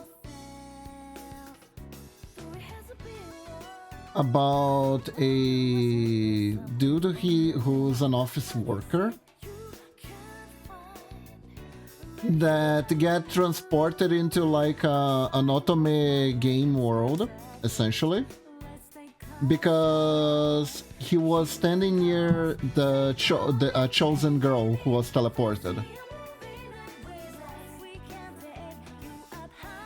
So he got teleported by accident. The king like literally apologized. He was like, yeah, you weren't supposed to be here. Or bad.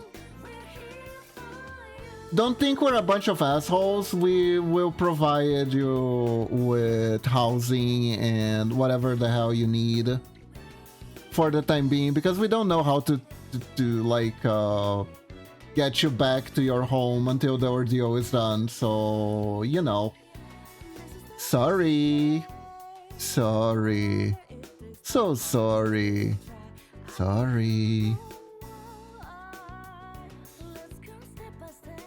So the office worker is like, okay,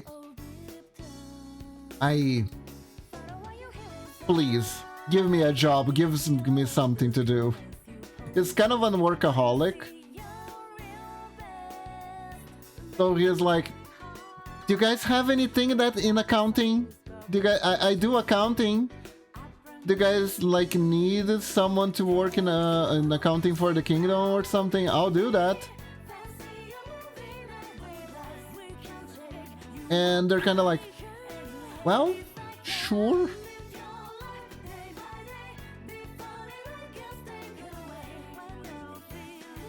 And he gets assigned to a very chill accounting office for the kingdom. And there's some basic exposition about what's going on. The girl was summoned to be a saintess. She is needed to stop a plague from spreading.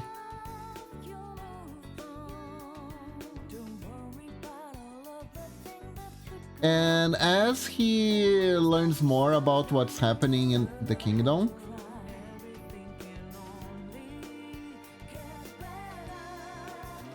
I'm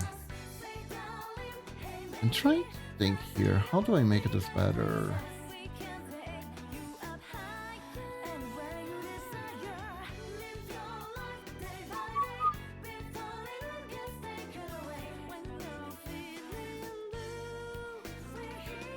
For you.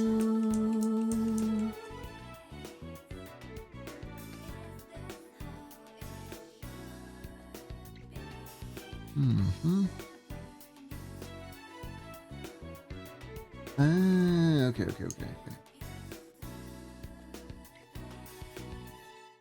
And I thought it was very interesting the way that they did it, because he quickly, his his experiences with working in an office, he is able to detect some very grave mismanagement of money from the kingdom. And he does so in a way that's interesting, because it's like, oh wait, this shit is actually serious. They're gonna run out of money. And a lot of people are gonna suffer because of this, and I need to stop them. And there is like a little bit of tension regarding that. It's pretty cool. I thought it was pretty cool. Like, why do we need it's literally, why do we need an accounting department essentially for everything? Ooh, we did a 3D. We did a 3D.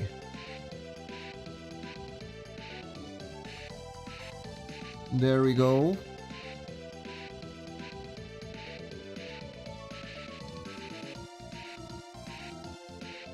That is pretty neat that we did that. We did a 3D.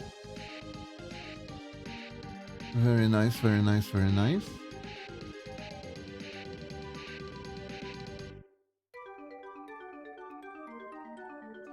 Can...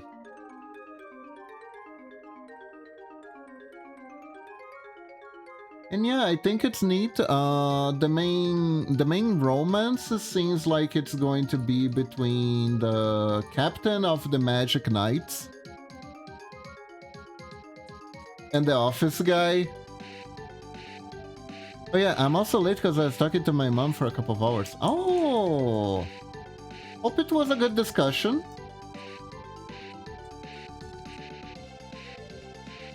Hope you were having a good talk.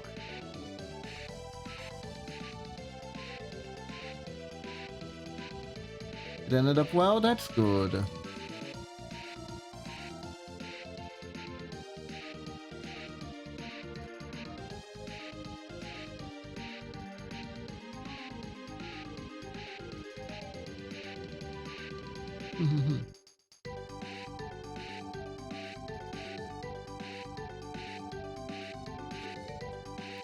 So, what do you guys think? Pretty decent Ruby, right?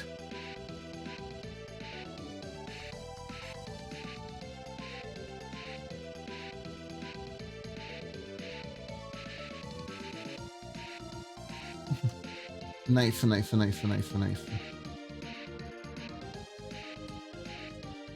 always find it funny. Momochi, whenever there is like a yaoi that Momochi wants to watch, she's always like, "This is a yaoi, are you okay with that?" And I'm like, girl, no problem. I literally don't care. It's fine, you don't have to ask every time.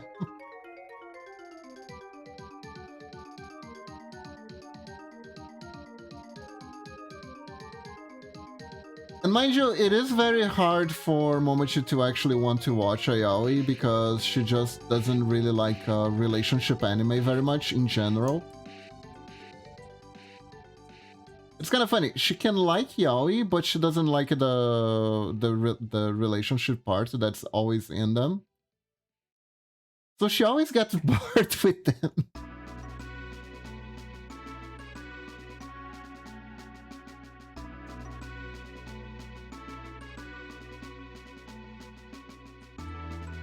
Because at the end of the day, Momochi is much more action anime brained.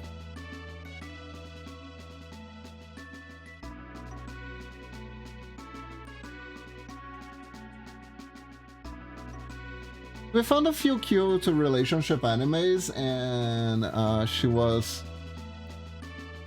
To be fair, they were kind of a little bit of a snooze fest in general, but. So we got a Ruby, then we have a Sapphire.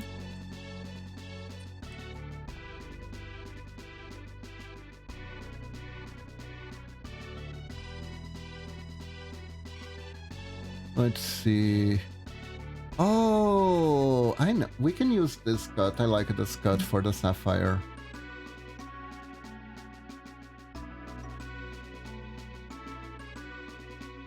I'm gonna make it like this.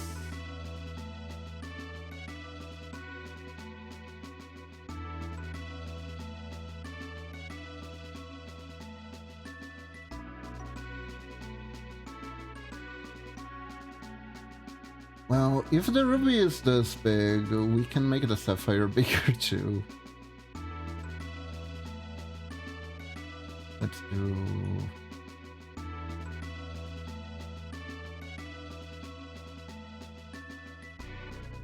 at least like this.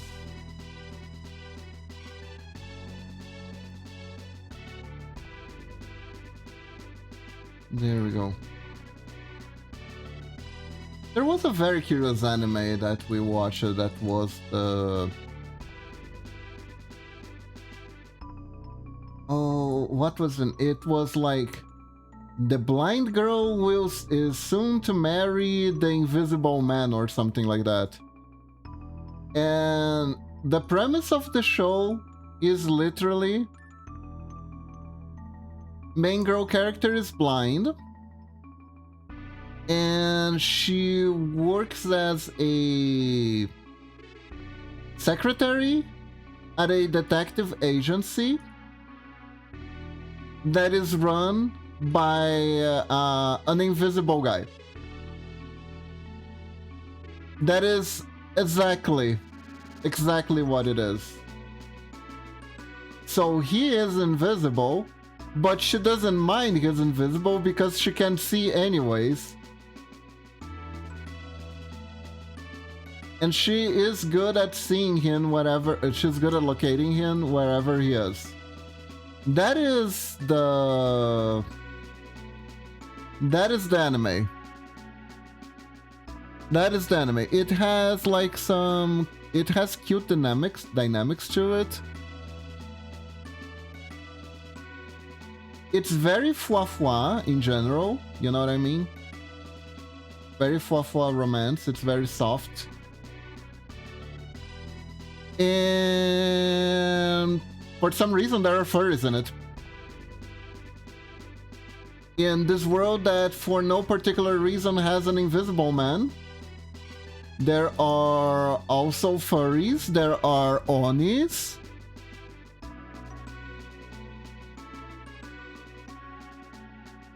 And they're just there. They're just there, and one of the co-workers is a furry lady that honestly has a very high quality booty that she shoves on the screen during her first appearance, which is unexpected to say the least.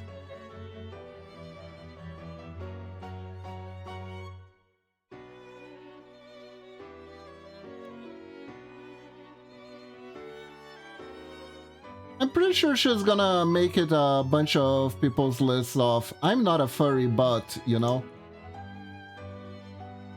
I still haven't tried to watch the one that's actually furry, which is the girl who is in love with the the wolf guy. I don't know what the deal with that is. Oh, hold up.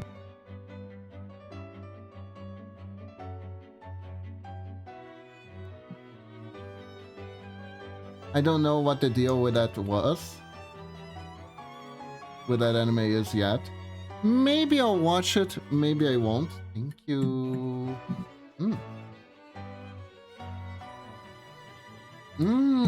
Oh my god. We have Damasco jelly today. Hold up. I chose to not take the lunch break today because I had to take the bathroom break early, so I think it's too early for me to take 2 breaks in a row. I'm just gonna eat here and vibe with you guys, okay?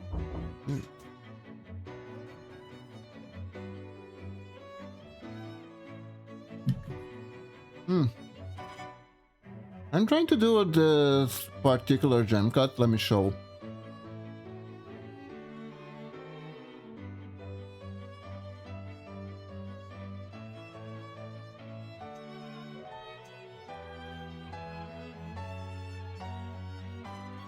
Maybe it needs to be more round. Right now, it looks like the bonus stage coins from Mario.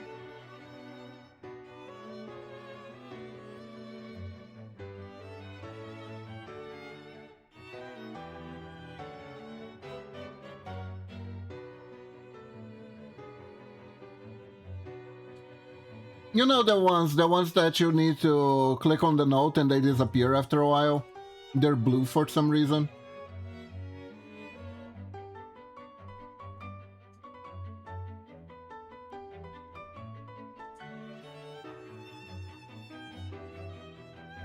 Yeah, Super Fudge, look at this mole. Isn't this the most adorable mole ever? Look at it with the little sunglasses. I can take the sunglasses off, but I think it looks cooler with the sunglasses. Isn't it adorbs? It looks pretty cool, thank you.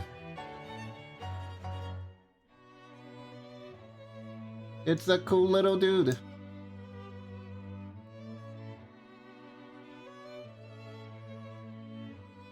It looks very 90s too. The only way it would look...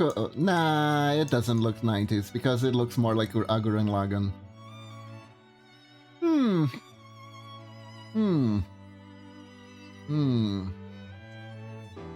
Nah, I think I want this.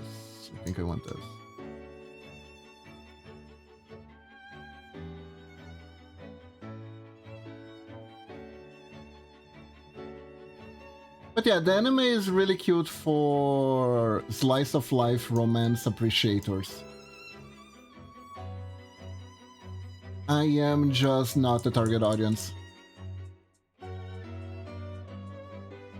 The thing is, the few parts that actually had them working on jobs were kind of interesting. It's just that that's just not the focus of the show.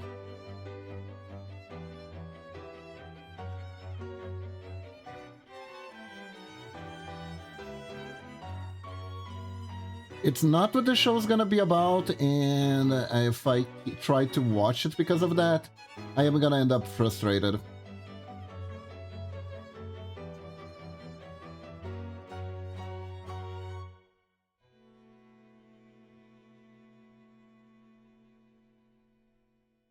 Okay, not gonna be too centered because I need 3.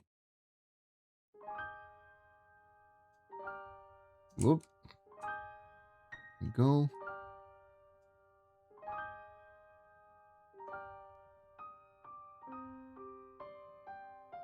Here we go.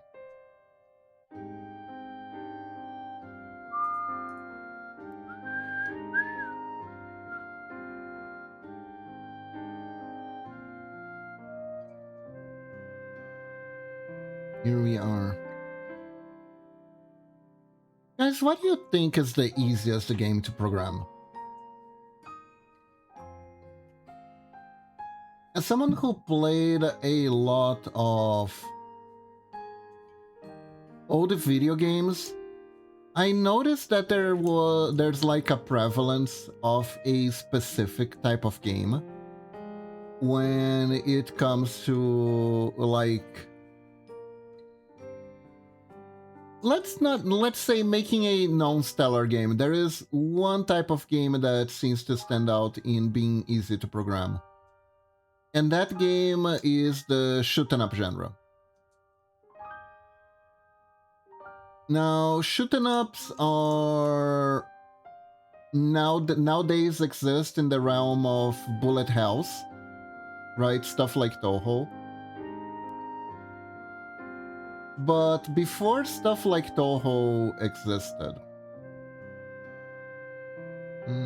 nah. I think it's better if I stylize it more. Yeah, let's stylize it more. There we go.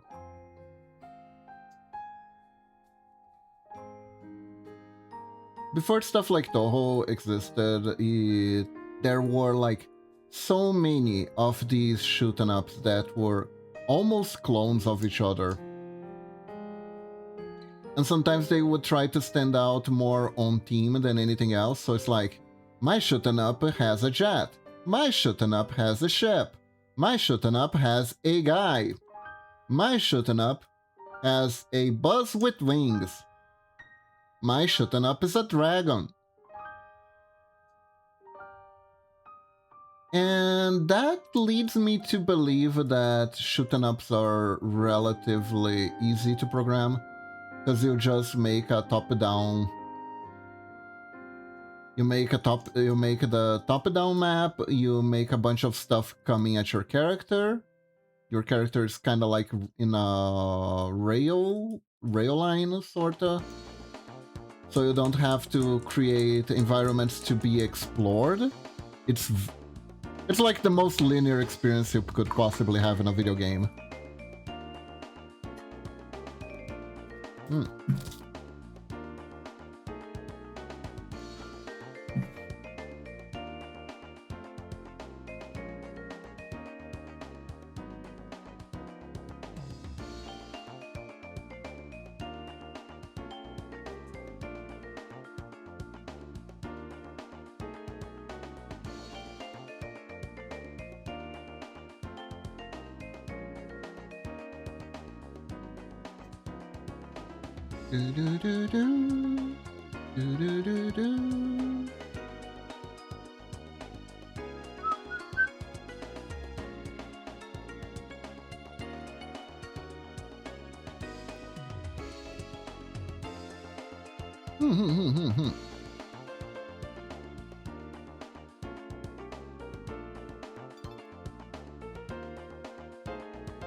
Oh yeah.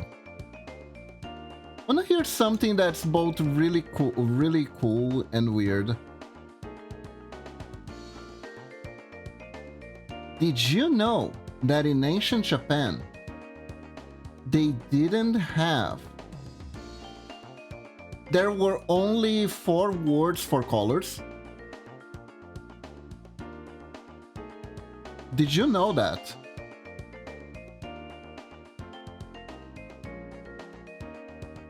The words for colors were white, black, blue, and red. And you're like, but what about green? Green is blue. But what about orange? Orange is red. But what about purple? Purple is blue. Basically, every cold color is blue, and every warm color is red in ancient Japan.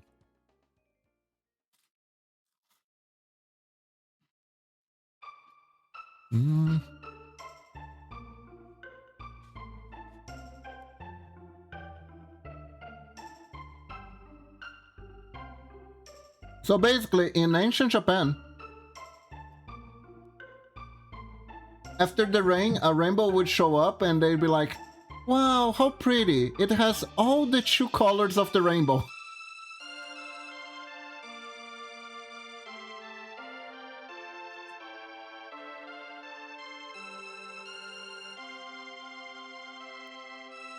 All the true colors of the rainbow. And I found that fascinating.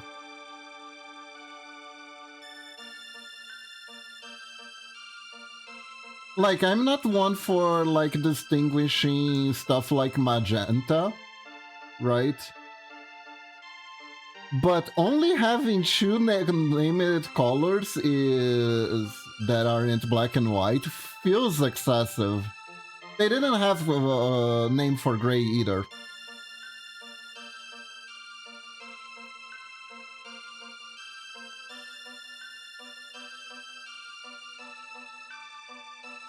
There was no name for gray.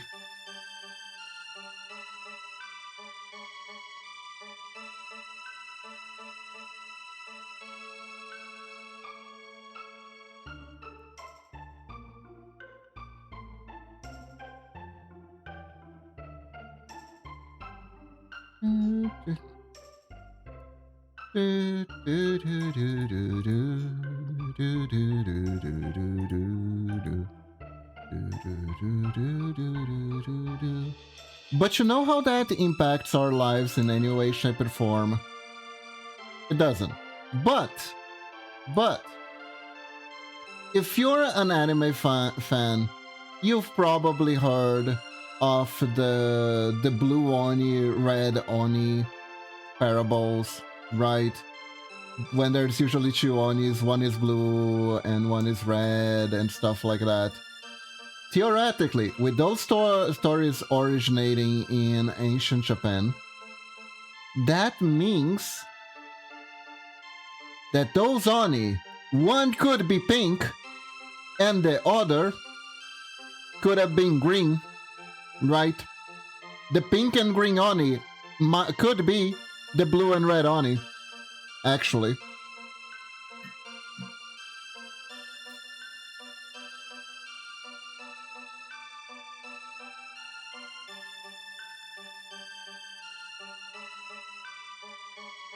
So there you go.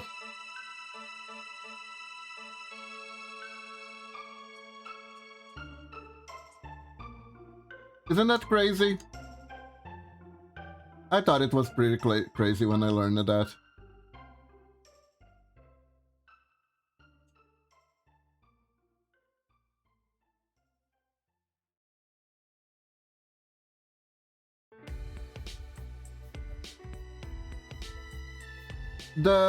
Now you're wondering, but Japan does have worded colors now, right? And the answer is correct, they do. But those colors, whoa, are actually referring to direct objects. I hope it didn't make it too complicated. It still looks like a precious gem, right?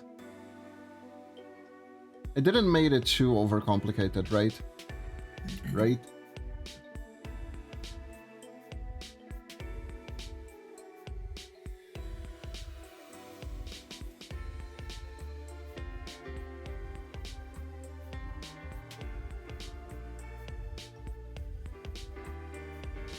And the final one is Emerald.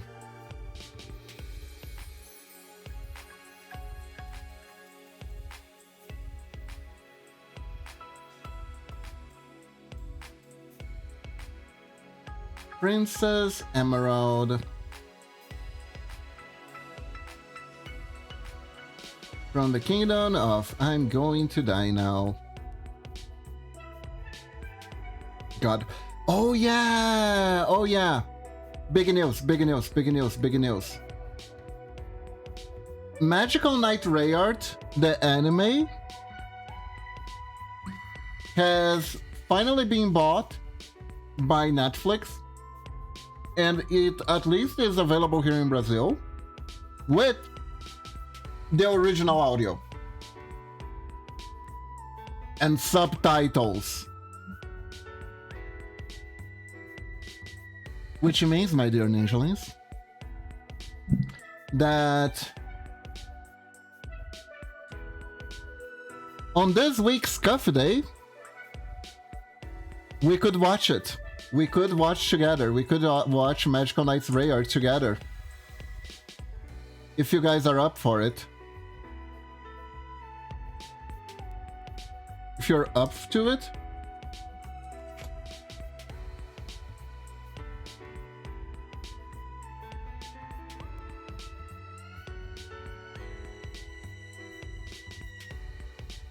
We could watch it on Discord.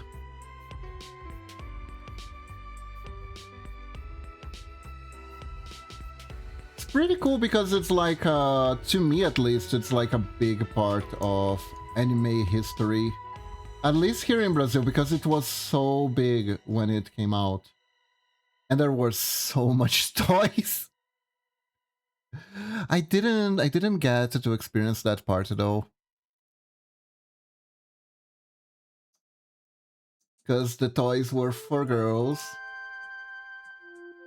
But they were cool because they were swords for girls, basically.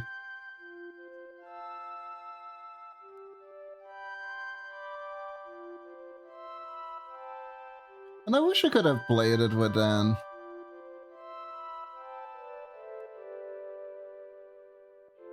But you know how it is when you're a child and something is in the girl session of the aisle.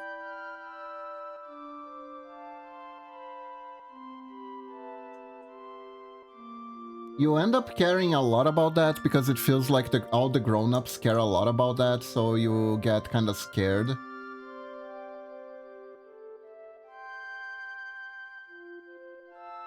Even if you wanted to play with the ponies. Because you thought horses were pretty neat, but the ponies, all the ponies only came with like hair brushes for brushing the hair instead of doing like something more fun. Anyways. I digress a lot here.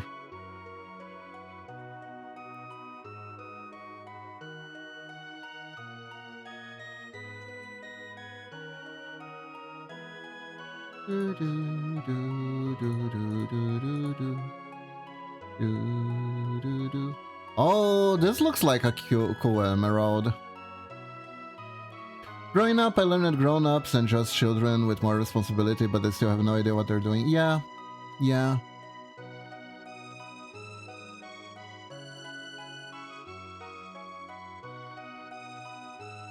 And to be fair,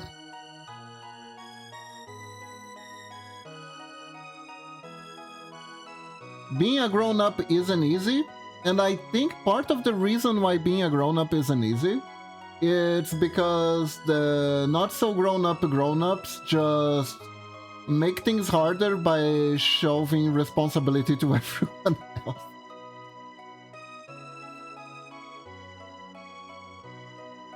Everyone is very busy trying to figure out why that is not their responsibility in particular. Know what I mean? Reminds me of that old... There's this old South Park episode.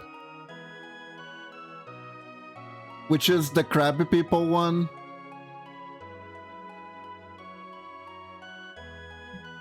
Where there's the dam breaks. And they need to help people who are drowning. But everyone is prioritizes finding out who is guilty first before actually doing anything. It's like, I think it was one of the children's fault and they didn't want to be found out. But the grown-ups kept like being, no, we need to find out who is guilty. How can we do anything to help the situation if we don't know who is guilty first? Well, the situation like didn't require to know who was to blame. You just helped the person and that was that, but no. Finding out who was guilty is the most important thing ever. In the end, it was Crab People. That's where the Crab People came from. They blamed everything on the crab people. And after they could blame everything on the crab people, then they helped all the civilians. It was terrible.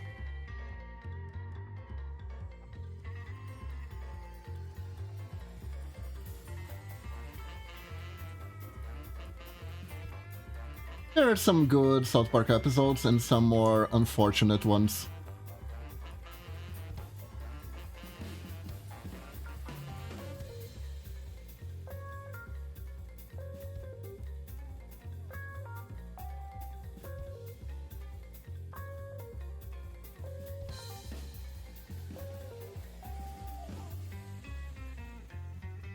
That actually reminds me, God, I played the South Park game while I was on vacation. I played that one South Park game where everyone is a superhero. And they're making fun of the Marvel franchise and cinematic universe and how grid-driven it is by making the kids play superheroes but being more concerned with how they're gonna brand their franchise than actually stopping crime. It was so funny. It was so funny. It was so funny because, like,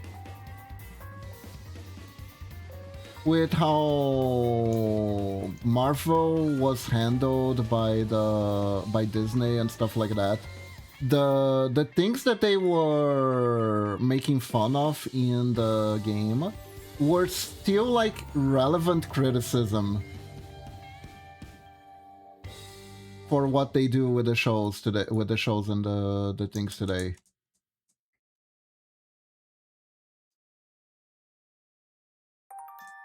We're like, it's literally all about the money and making cinematic universes.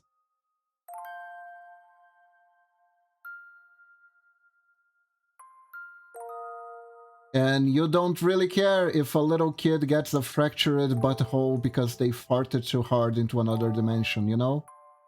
People don't care about the important things like that.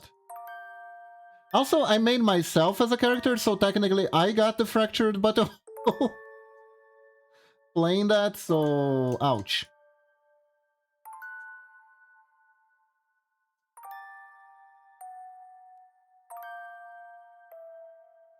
It was great. By the end of the game, I had a knockoff Electra outfit, and in order to make my ears, I just was wearing a pair of a purple bra in my head.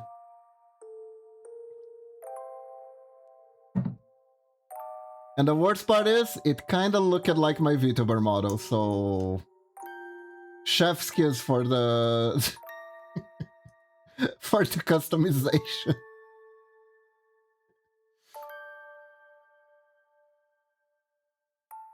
I kinda got where I wanted to get.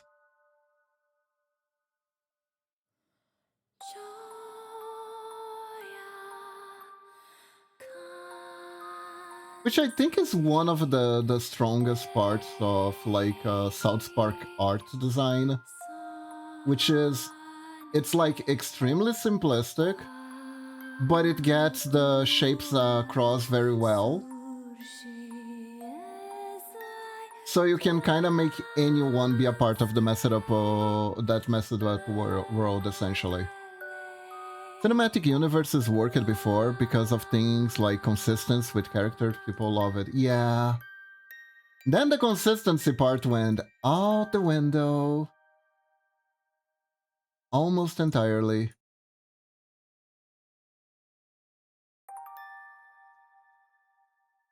Like Iron Man in the MCU consistently is bad at making plans, but is great at designing armors and learning from his mistake, and it's fairly subtle.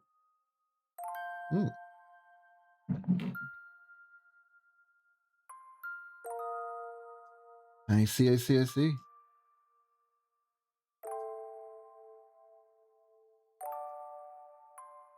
The Iron Man movies were both very good. They were probably some of the best that the franchise had to offer. but they caused that they caused an algorithmification of the Marvel franchises. Every movie was trying to figure out what made Iron Man popular and trying to capitalize on it. My understanding is that literally the whole and now the hero will fight a villain that is literally the hero, but with dark powers thing came from the first Iron Man movie.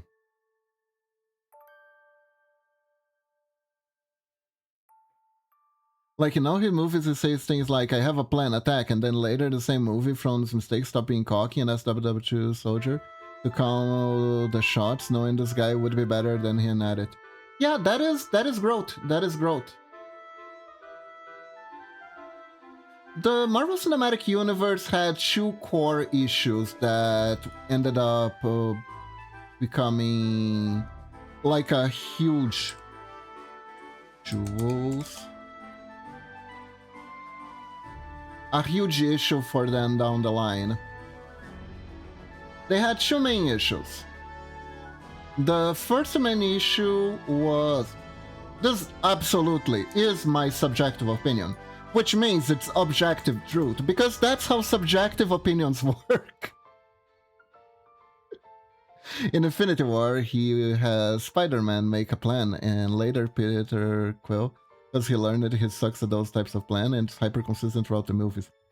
He's good at winging it, but not good at planning it, and it's first shown in Iron Man 2. Ah, I see.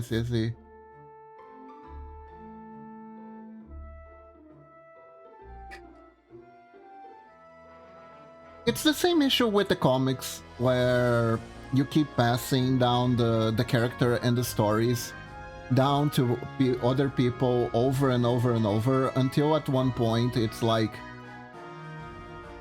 man, I don't even know anymore what's happening.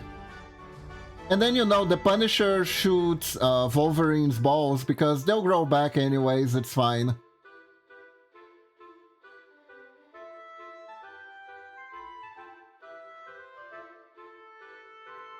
And someone thought that would be, in the writing team, thought that would be like super funny.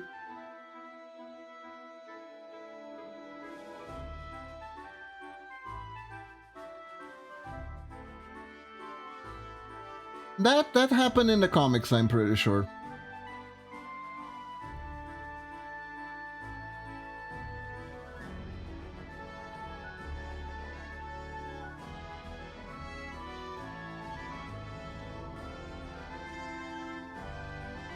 I think I want to make the chest a little bigger.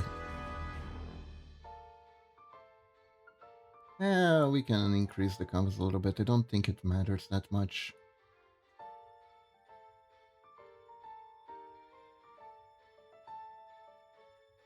Go.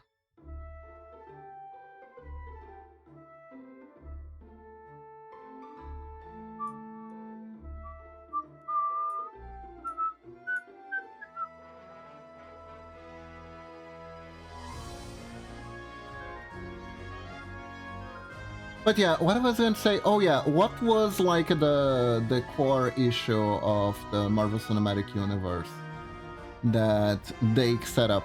They didn't set up the Marvel Cinematic Universe to go for as long as it did. Like, the main core issue is how the heroes kill villains in these, you know?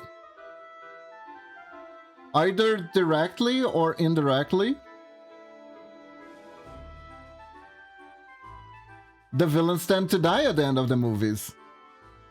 Comic Punisher at one point had to fight Daredevil, Spider-Man, and Wolverine. For Daredevil, he knows he's a normal dude with super senses, so he's located his shoulder and knee. Yeah.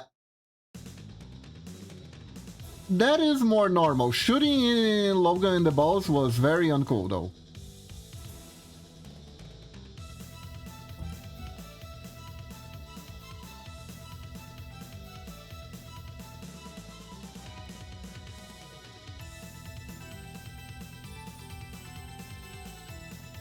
Spider-Man I know has spider sense but can be naive, so he can make a trapped Spider-Man overthink and take Spider-Man a bit to realize his spider sense is going off.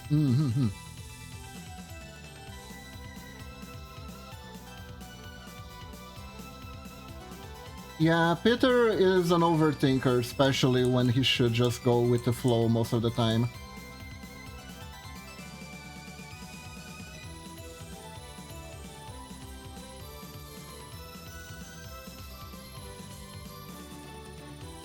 But yeah, killing the villains at the end of every movie is an issue. If you wanna make the franchise go for as long as the comics, because the comics don't kill the villains, so they can come back to cause trouble later. So at one point you're kind of reaching at the end of the box, trying to figure out what would be a good villain for the heroes to fight. James Howlett, aka Wolverine, aka Logan, he runs over the fuck Steamroller and shoots him in the face with a shotgun because he know he'll heal. All of them he avoids to kill. Yeah, because at the end of the day, the Punisher, as much of an edgelord as he is, he doesn't like killing innocent people.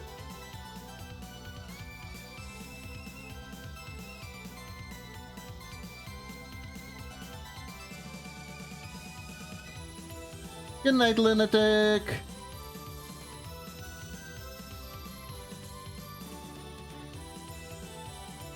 When he is well written, he has principles. And that's like the main caveat you always have to do with like superhero comics is when well written.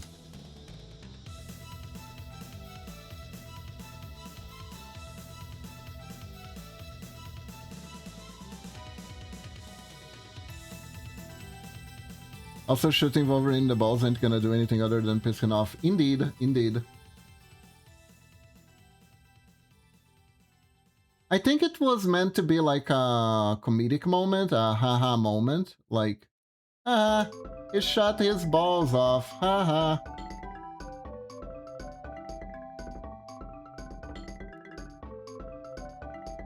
If I recall, because I only saw the panel of this happening, I haven't really read the actual comic where this happened. Not webcomic, comic.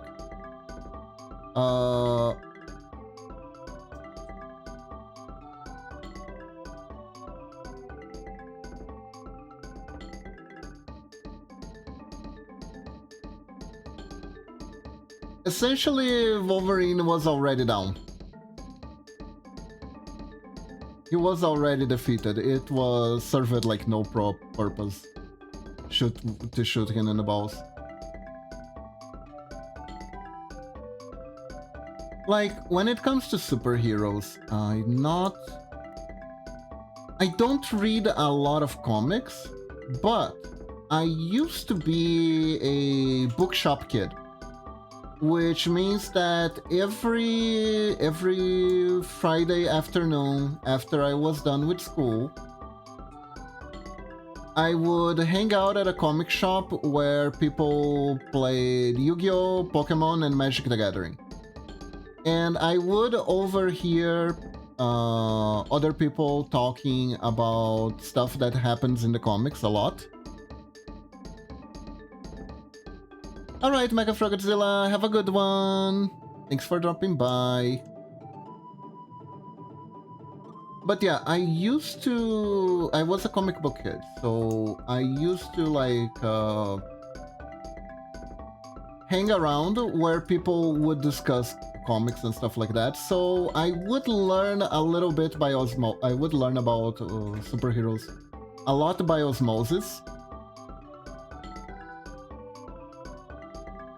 Which is why I know a fair amount about superheroes, even though I'm like more of a weeb than anything. And of course, when the Marvel movies first came out, I was like, oh, cool, I finally got to see them. So I had interest in them, a lot of interest in them.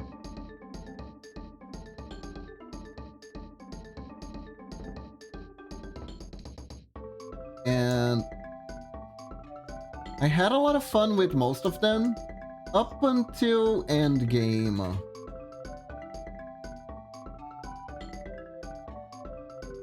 it really feels like the Marvel Cinematic Universe should have ended on Thanos Endgame. Like, there are a lot of people don't necessarily like what they did to Thanos, and I absolutely understand considering what comic book Thanos is versus what Thanos from Cinematic Universe ended up becoming. And they are completely different characters. There is not even a question. There's not even a question about that.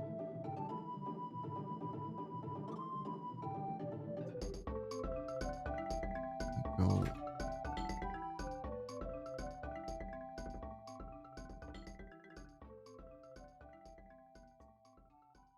There is like that's like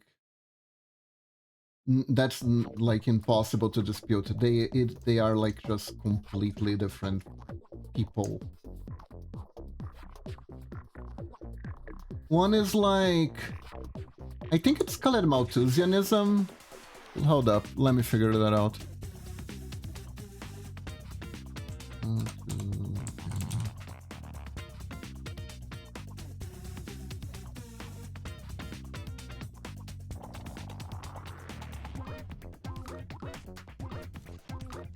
Oh yeah. Yeah, he is basically prescribing Malthusianism, which is the notion that the human population grows at a it ticks upward, multiplicative, while the production of resources grows. How do you say? Essentially, the key idea is that the resources will become scarce because human population grow too fast, essentially. Grows faster than technology and production is able to keep up. Which was proven untrue once. But if we reach a point where we can't like improve our food production and take it and lower our resource consumption, stuff like that, it is gonna be a problem at one point.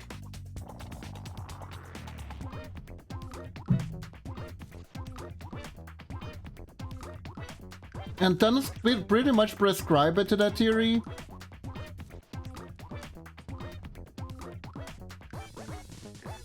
And was like, okay, this is a really serious issue that I understand exists, and I have the dumbest plan possible to solve this. It's like, okay. So movie Thanos was like, oh, populations run amok out of control. So what I'm gonna do is I'm gonna cut the populations by half. And it's like, cool. You're culling the populations of every planet in the universe by half for now. Do you think people are just gonna magically have less children just because you did that? You didn't even tell them why you were doing that. Is every life form just gonna not reproduce and get back to the population again? Unless his plan was to keep redoing that, you know, every few 100 years, 100 or 1,000 years or so, to be the one who keeps like a constant check in all the planet's populations over and over, right? His solution didn't really solve squat.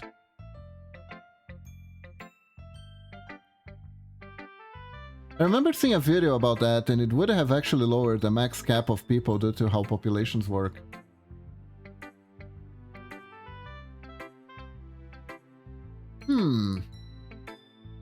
Maximum capacity? I don't think so. How would I'm curious, how would that happen? How would that have helped, actually? Because the way I see it, nothing is stopping... Like, it takes a while for the population to rebuild, but I think the populations would rebuild, you know?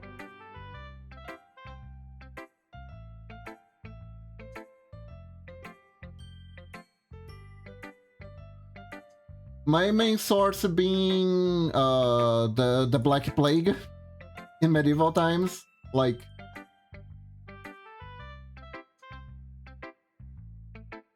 killed a good chunk of Europe population, and Europe population still grew after.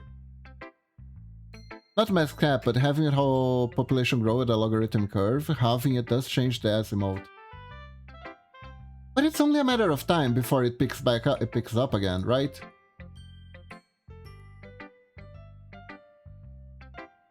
Especially because in times where the population is low, humans can kind of develop cultures that will incentivize reproduction more, essentially.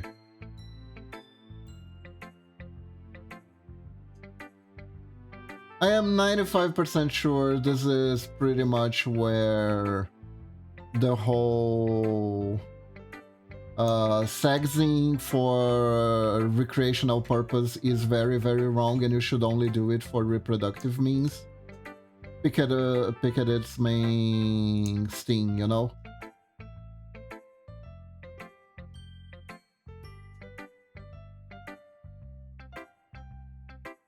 Because from an evolutionary perspective, it did give an edge to just force everyone to have a lot of sex so the populations could be rebuilt quicker.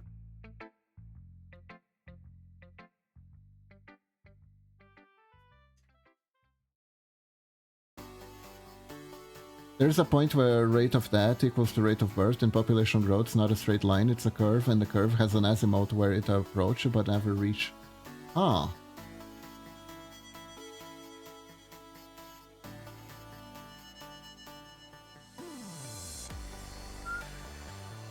Ooh.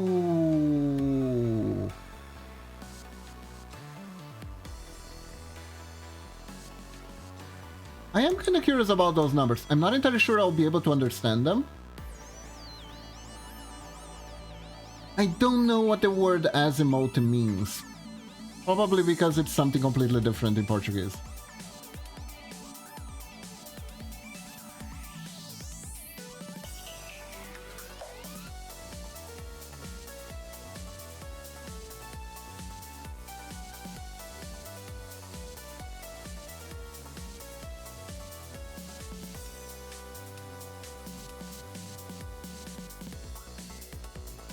I feel like even though the math might be solid, there are other factors that affect that as well.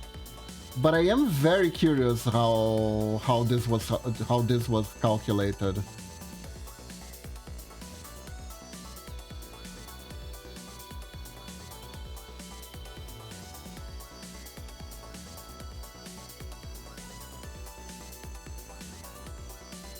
I'm inclined to cautiously disagree with it at first, but also be very curious to review the material, how it works. Azimuth's a thing which is reference is a line in a graph where the graph will get closer and closer but never actually reach. Ah, like a spiral.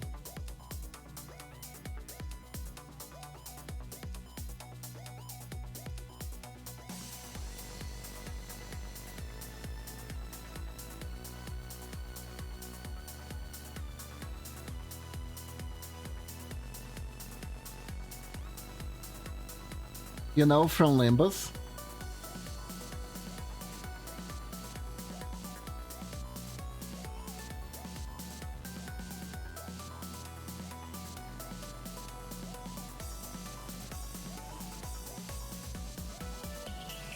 Good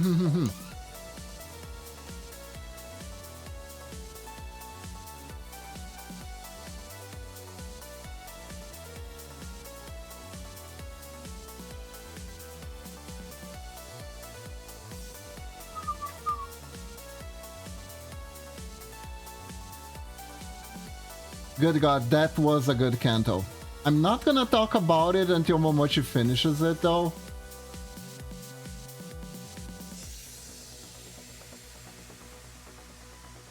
But boy, do I want to talk about it with her.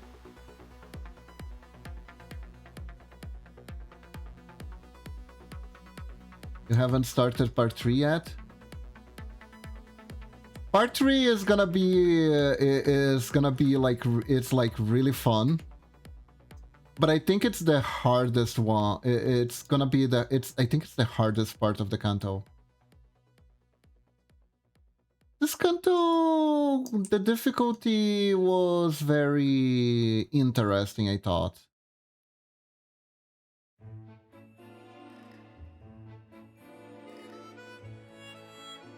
The difficulty felt like very fair to me. Because like every time I got stuck, the one time I got like really stuck on something, then I took a step back, rethought about it, stuff like that, and then I'm like, oh, this is why I'm stuck. Okay, that's absolutely fair. Alright, Lunatic, have a good one. Go to bed, take a good nini. Bye-bye. I was trying to do some flourishes here. It's kind of look like an intestine, though. Looks kind of yucky.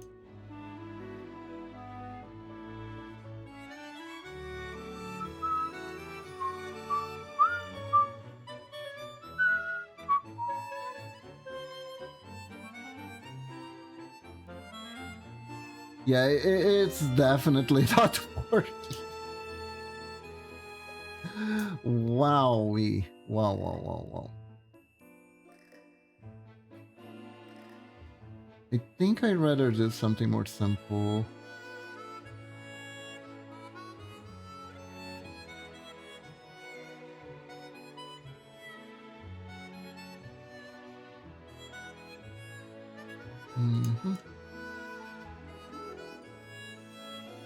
Kinda like this.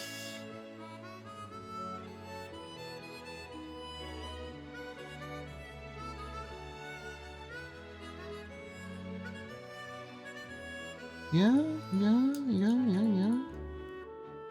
I think so. There we are.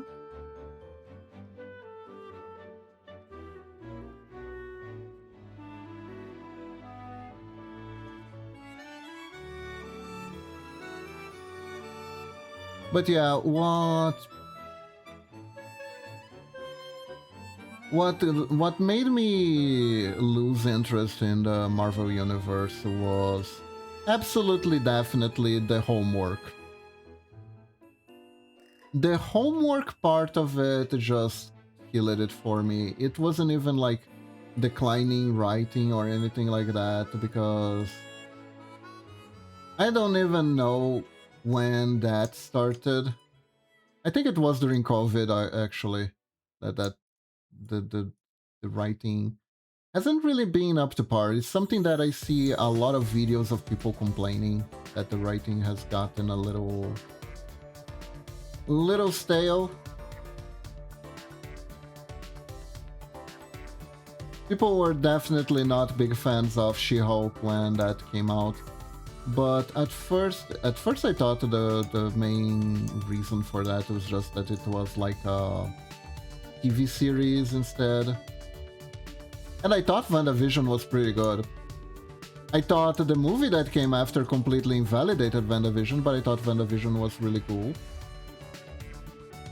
I thought the Loki series was pretty good too.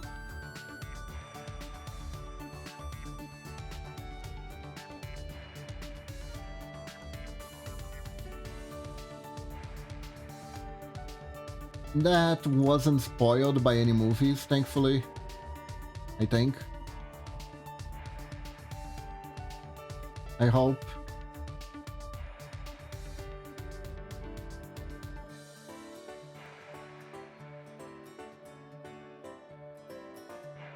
I'm not sure if Loki was consistent with his character from the movies when he was introduced, but standalone it was fun. It was as a standalone series, it was a lot of fun.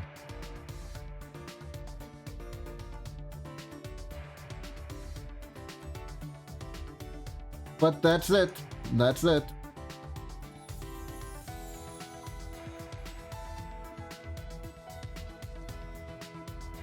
That reminds me that the Mandalorian used to have a lot of hype too. This is Star Wars, but you know, kinda, it's still Disney bought me. It's part of the Disney bought me mom lineup. Ma, look, Disney bought me.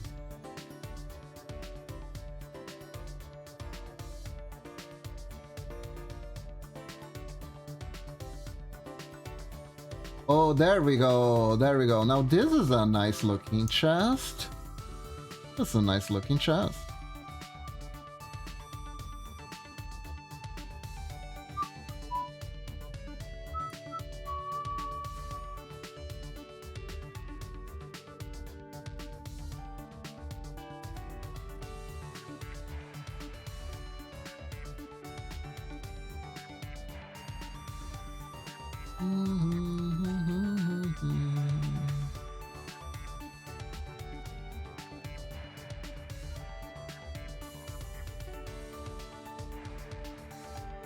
There we are.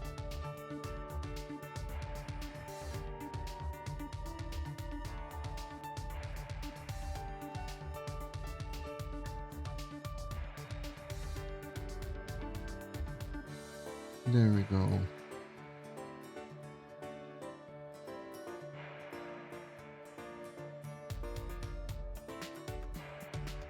Here we are.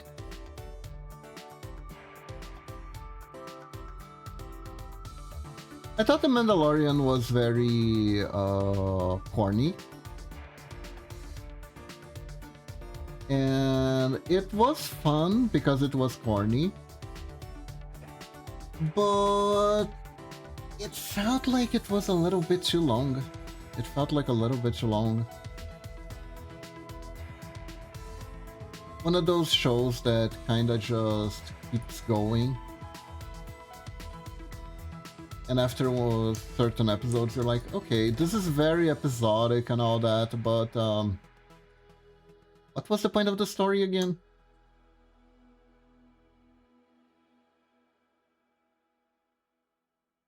Okay, so Demi wanted to be packed full of the jewels. So I think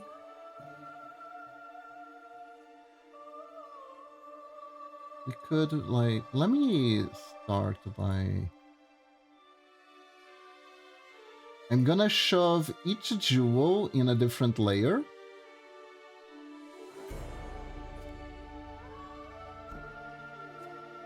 And then we are going to adjust. Then in, like, different angles.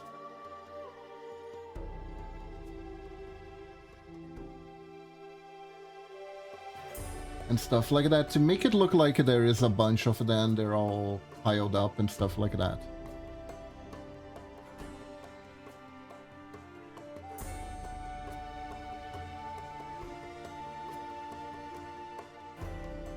So that is the plan.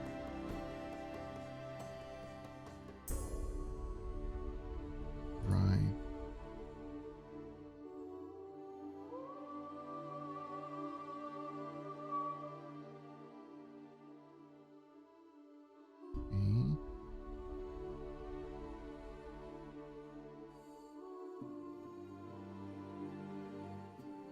Okay. And you're probably wondering, okay, they are tilted, but they look horrible, and that's why we need to fix it.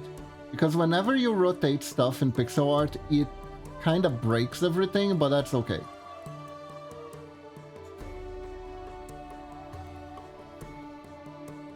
Because it's fixable.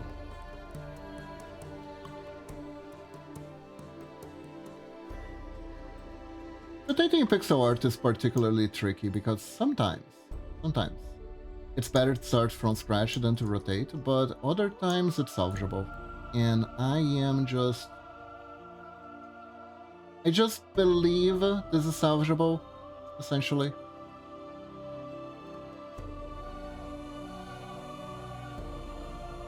And I think it is.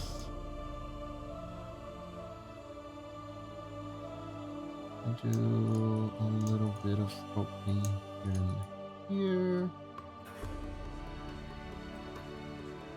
And then you take some of these here. This. Let's do this. And a little bit of this.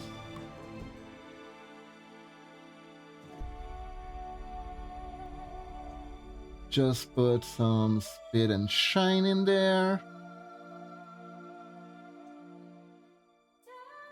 And there you go, good as new. And for this one.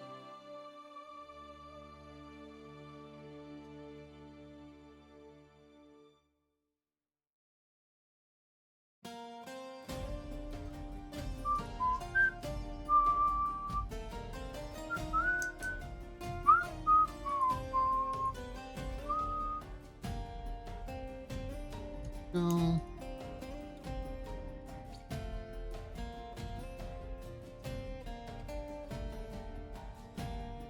Na, na, na, na, na, na.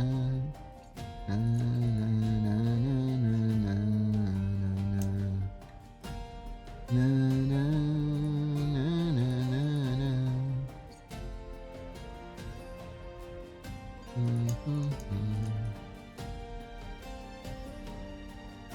There we go. Just like this.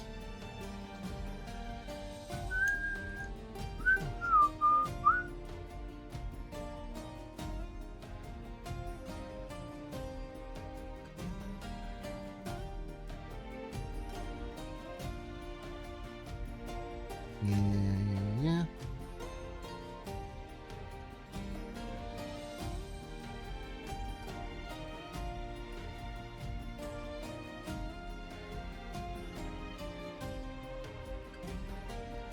I love pixel art.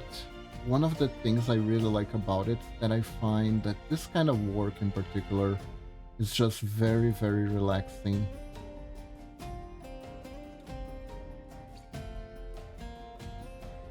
To me, it feels a little bit like sculpting. You take the shape, then you start to adjust it and change it and try to make it look better. And you don't have to really think too much about anything. You can just focus on the task, get that flow going. It's pretty good. It's pretty good.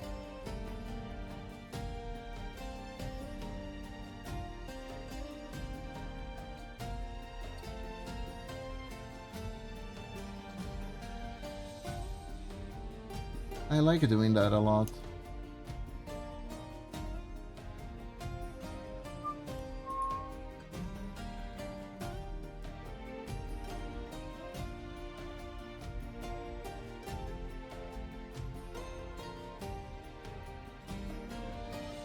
It's good to do an activity where you can get yourself just a little bit lost in it, you know?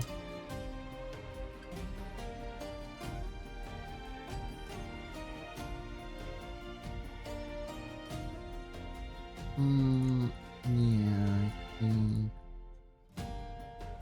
this.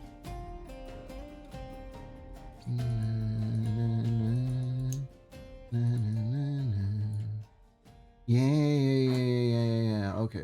This looks already very good.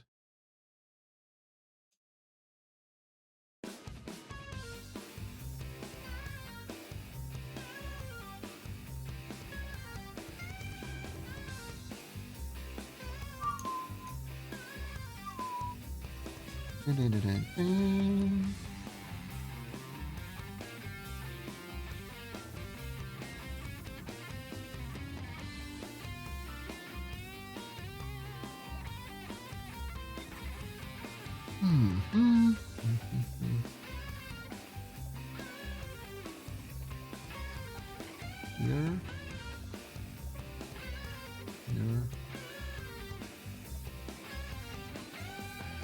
Dun, dun, dun, dun, dun, dun, dun.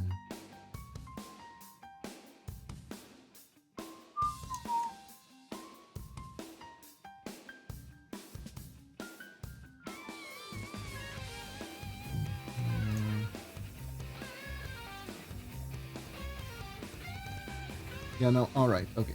This is the one.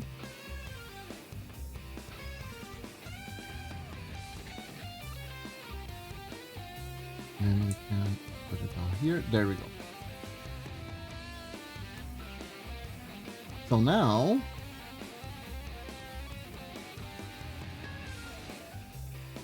we can think of this.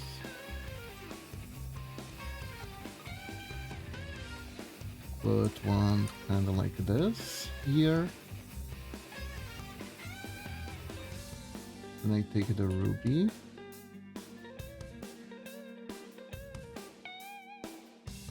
I can shove the ruby a little bit more here.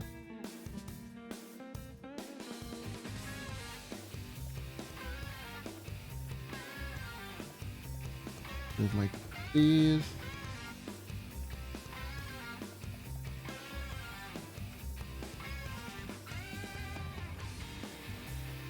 And take one kind of like this.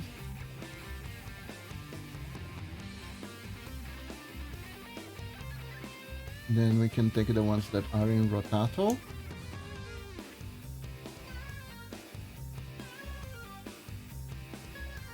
Put one over here.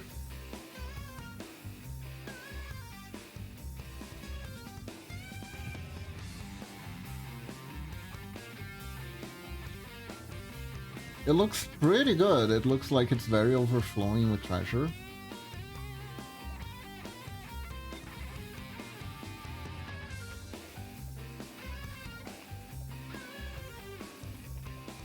Maybe one here.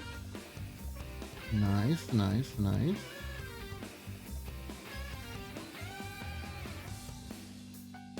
And then make another layer. Go to this one.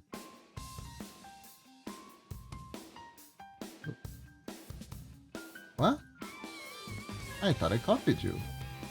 Copy. Paste. There we go. Put that one over there.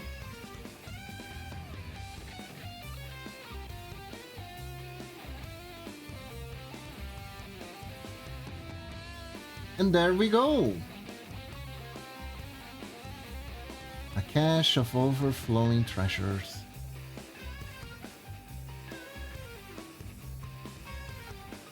I am gonna put one right here though.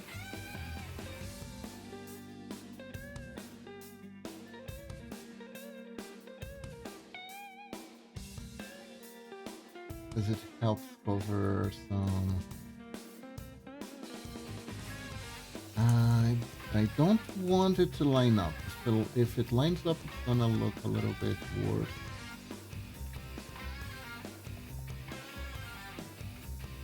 So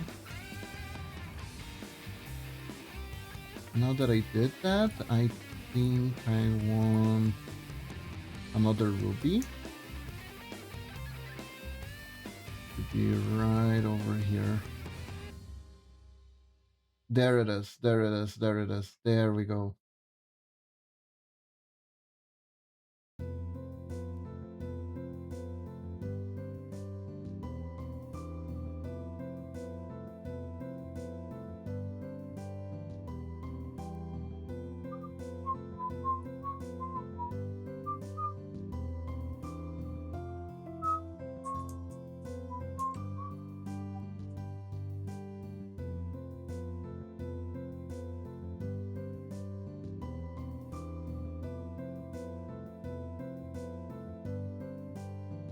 And this one just a bit here.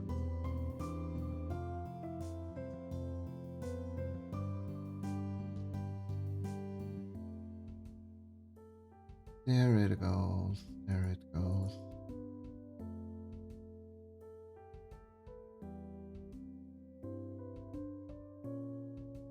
bunch of sparkly gems in a chest. Gem chest.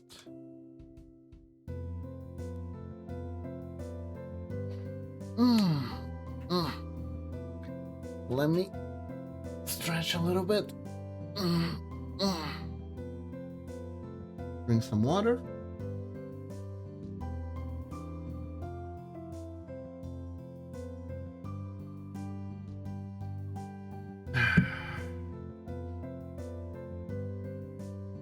And yeah, we have the bases.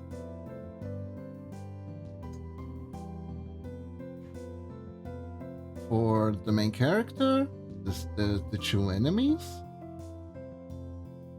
I couldn't make it all with like bigger eyes. Hold up. I think I want to make it all with bigger eyes. It's an owl. Those are a very prominent feature.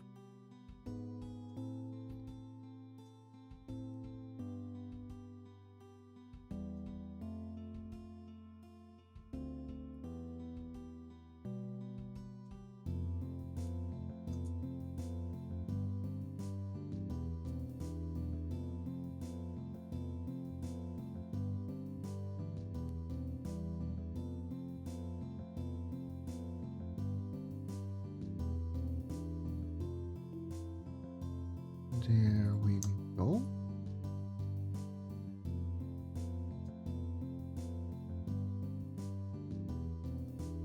Oh, I kind of like that.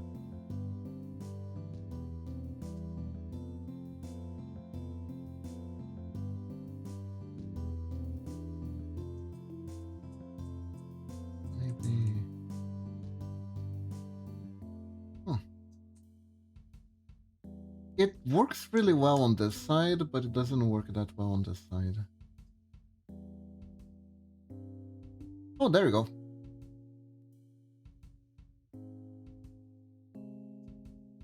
Now it looks more evil-ish. Not evil-ish, but piss it off. Definitely more piss it off.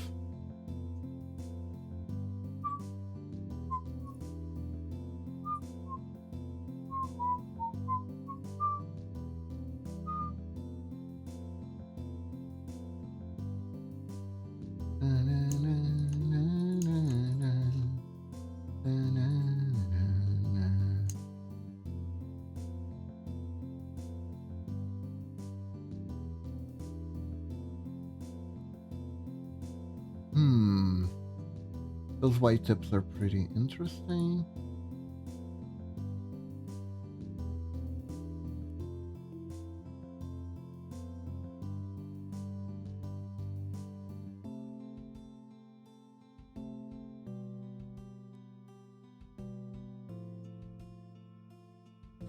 Maybe I'm just partial towards this. Because my doggo has these. Nah.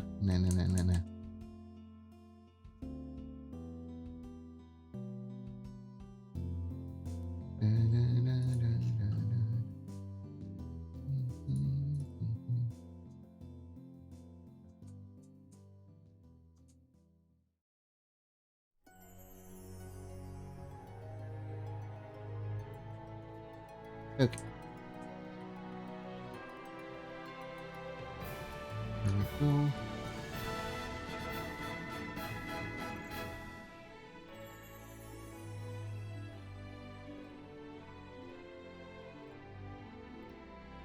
Ooh, what is this?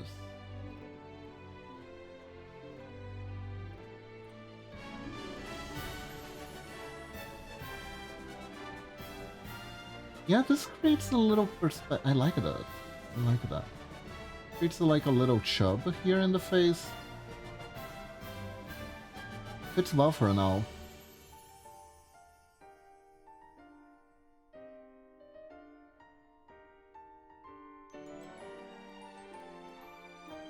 Okay, so right now the only thing that's left for me to do is the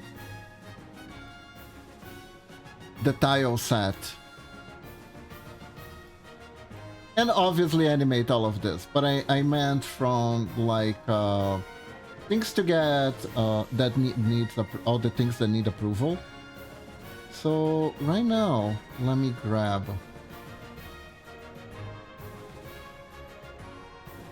Let me grab the tile set example.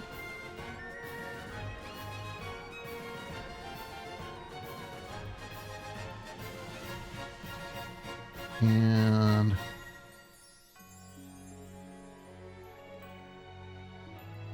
I'm gonna... Did I not? Oh, I posted it on the... It's on another thing that's loaded up.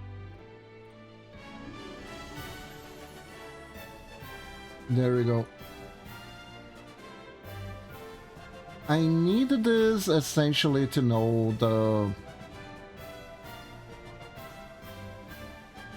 the specific size of certain things. Like this one here.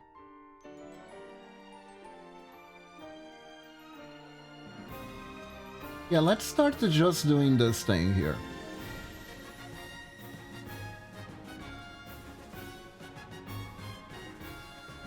So essentially we need to do a platform. Now the theme of the game is gonna be a cave. The game is gonna be set inside a cave. So we need to do something that occupies more or less this area here, but as a cave tile. So for now, we need some rocky tones. So maybe we can go to... I'm not entirely sure which color of cave should we go. Should we go for like a brown cave? Should we go for like a more gray cave? It's an interesting thing to it's interesting to choose the color of that because it will set up the game overall tone. Because if you make it too gray, I think it could feel a little bit drab. Maybe we could go for like a purplish tone, like a gray purplish. So it doesn't like just feel...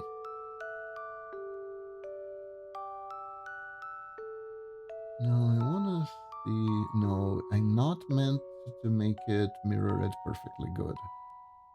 Because that would be kind of boring. 1, 2, 3, 4.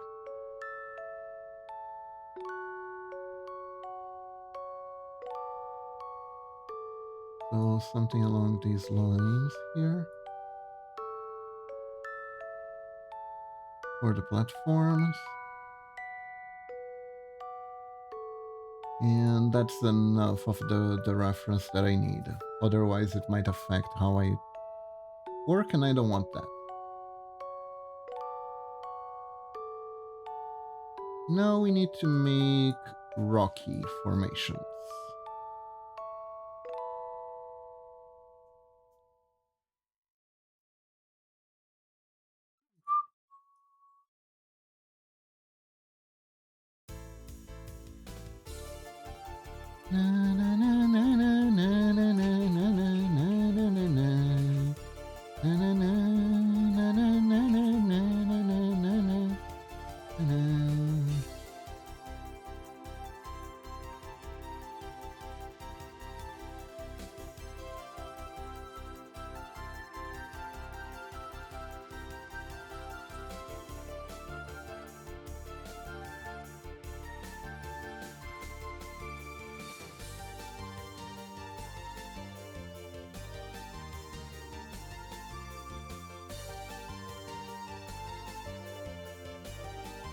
Mm-hmm.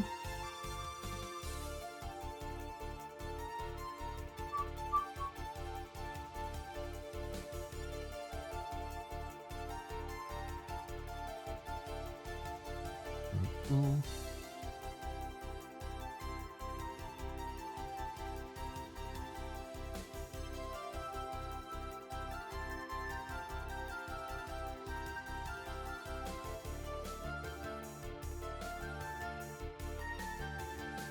Yeah.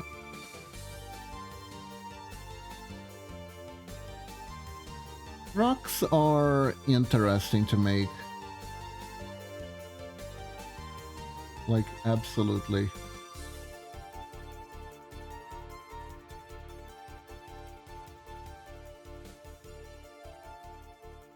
There's a shitload of way to make it in. And depending on how much detail you put on them, it can either be too simplistic or extremely excessive. It's a very thing to balance. It's a very thing to balance.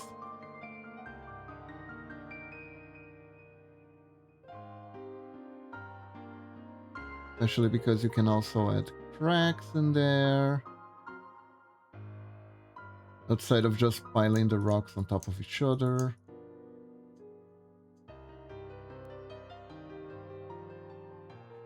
Like, this might be too much. This might definitely be too much. I am gonna try to test a little bit.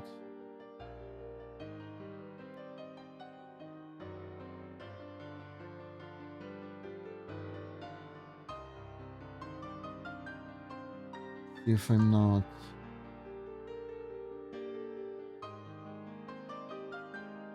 overdoing it or underdoing it or all that stuff.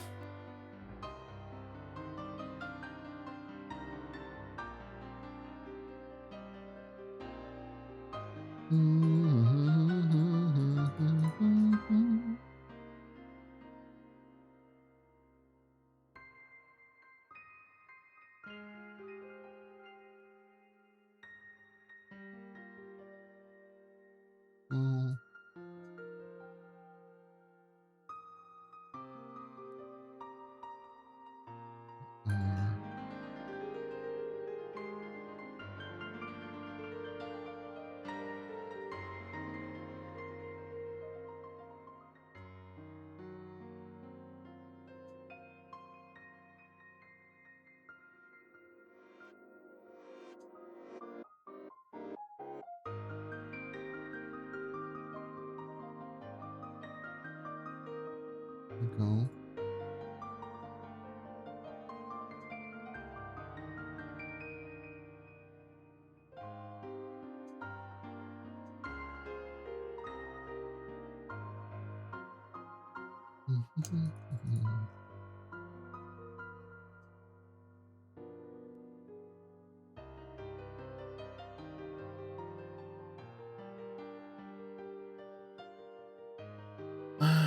Is this color too light?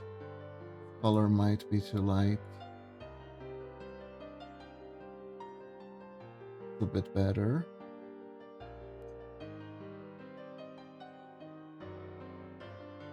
Here? Yeah, there we go.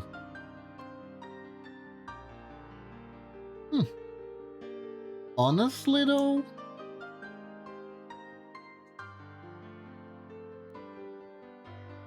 it looks very rocky. There's probably some stuff I need to adjust here. I might have to refer to like a rock.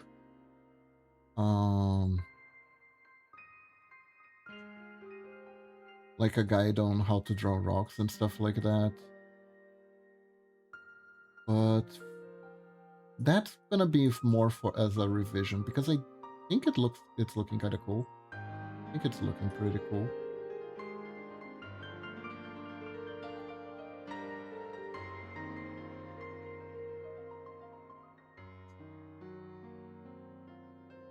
Oh yeah, I do need to like check something. Let me check if there is like some pattern to this.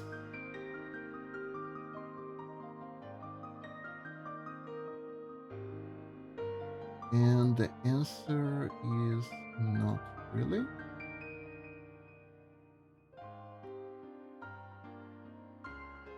Yeah, the answer is not really. No real pattern, no real like, oh, this part here. No, this is fine. This is fine. The only thing I think, let me check. This is something I need to test. If you make this part here and then you glue this part here. Yeah, this is the thing. This is the thing I need to watch out for. This is the thing I need to watch out for.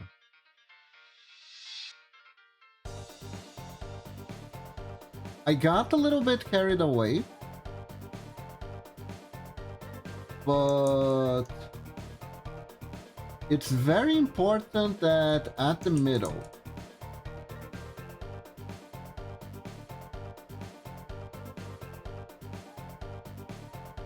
wait. Oh, hold up. I started doing the I started this wrong. Okay, that's fine. What am I doing? There we go. We haven't even scratched the surface here.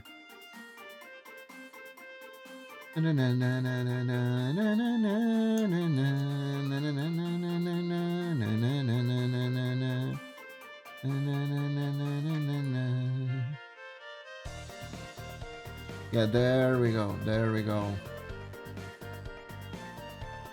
There's still this is the right thing that I need to do.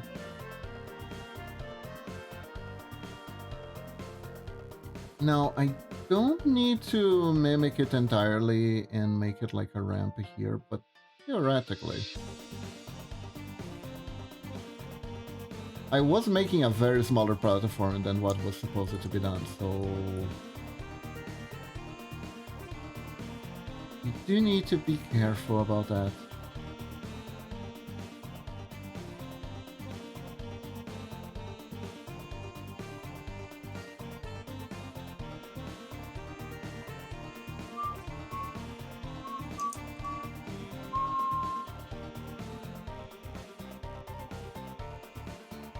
See, I kind of want to restart because of what I did.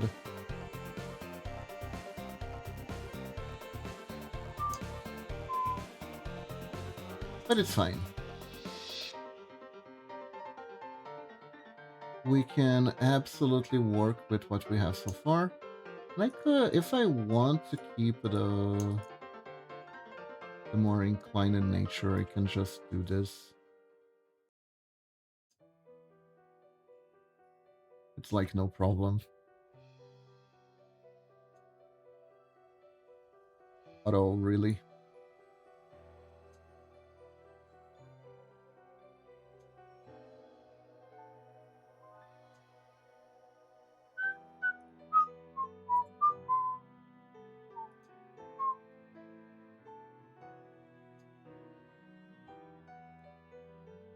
There we go.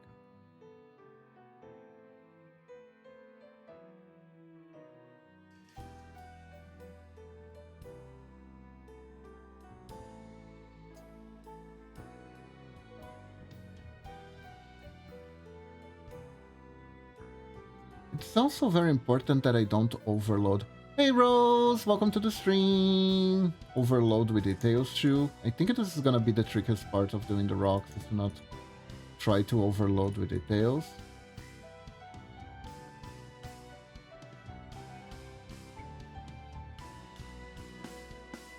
Because if I overload with details, there's gonna be some amount of visual pollution.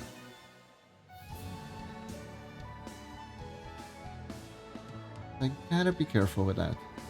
How are you doing? Hope you're doing good today.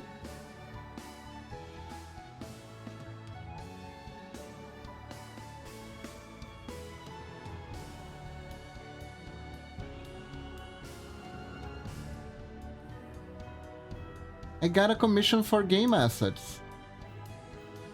What are you working on? Game assets? I also have to do that later though. Yeah, I'm working on game assets. Look.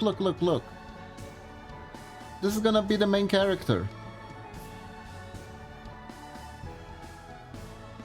And there are already 2 enemy types, which is a Sneko and an owl.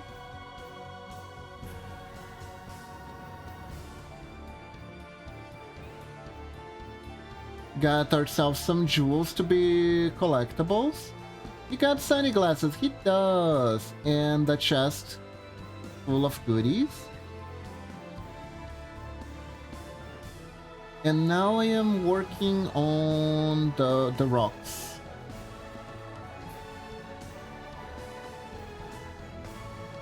Though I am feeling like I did too much of a clump up here. Know what I mean?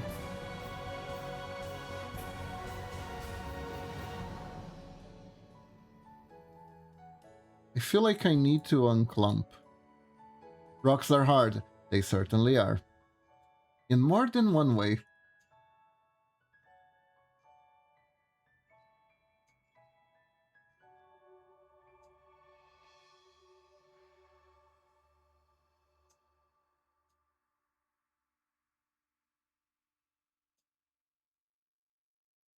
But they definitely are. You know what? It might be best. I think I want to restart. I made them too clumpy. They're too clumpy. It's not that they're bad. It's that when I made this design, it was for a much smaller platform because I don't know what came over me, but I thought it was going to be smaller for some reason.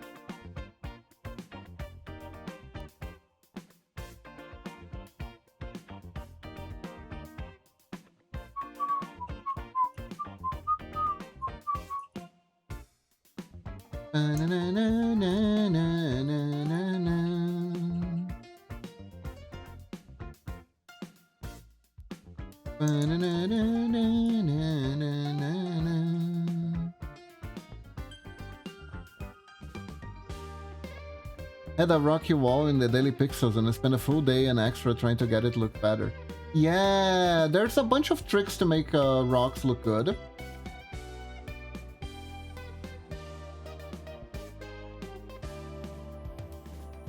But at the end of the day is draw more rocks and be careful to not draw the rocks too small.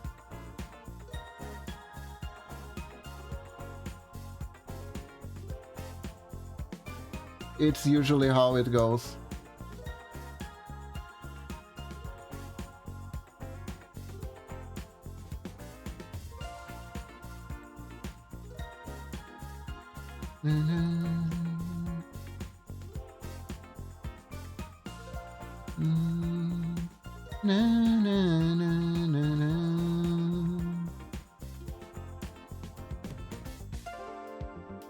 Draw more rocks, then they realize there's one rock that throws off the patterns and change it. And no, now that one, now that, yeah. Absolutely.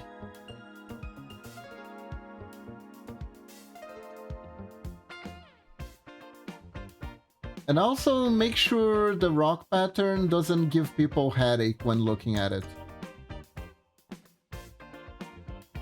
I don't know if you guys ever noticed it that if you play like an older pixel art game, this usually happens with the older pixel art games because there were a lot of people of different skills making games with a lot of different design philosophies. And some of those philosophies work better than others, but there are games that they will make a pattern or a structure for something, and it will straight up give you headache if you look at it for too long. Usually patterns that are repeat a lot in straight lines, right? There's a lot of repeating straight lines. Those are headache triggers. Those are absolutely headache triggers.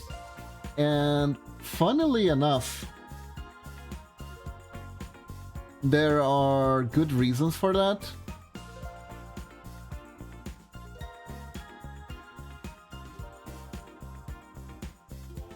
Because our brain is tuned to see natural things. Natural, organical things, right? So usually, patterns that are too straight and repeat too much will actually give trigger headaches on us because our brain doesn't really know how to process that properly. This is why if you live in a city in like these very gray, drab spaces with a lot of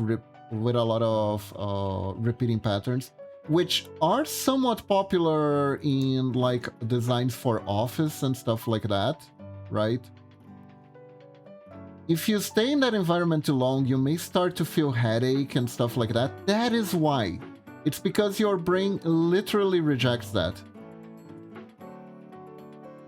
Not sure what you're on about, but my brain doesn't process period. Hello, Kitty Kitty. Welcome to the stream. Oh, I'm talking about this funny thing with like repeating line patterns that depending on how they're made, they can cause your brain for it to have headaches. Like, you know, the type of like you have like the walls that the walls is literally like this over and over. It's kind of like this, then this.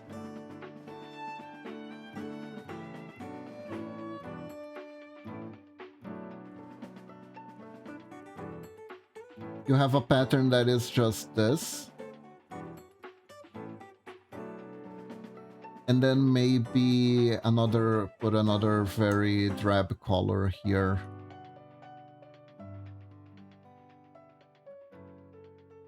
No better, gray.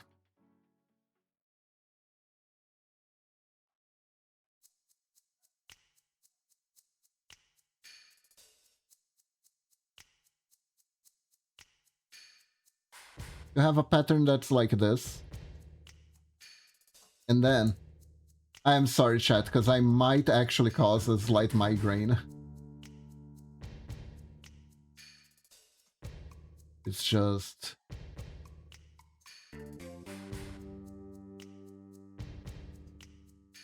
this... Oh, that is creepy, no. Paintbrush. Over, and over, and over, and over, and over, and over.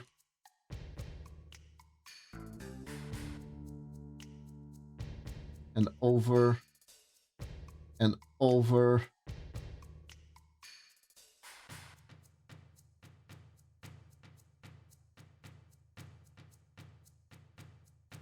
I love this. Well, I love patterns in general. I think I made this actually too pleasant to the eye. I might have actually made this too pleasant to the eye.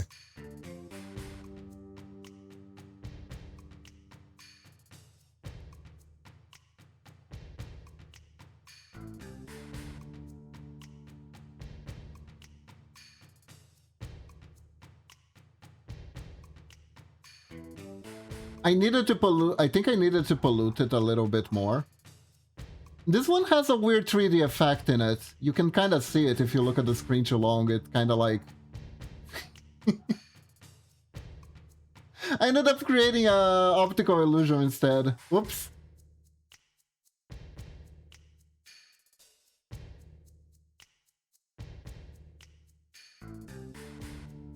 Yeah, patterns can be nice. However... like I said, our brain is usually designed for more organic things. So adding some amount of asymmetry in patterns is usually good.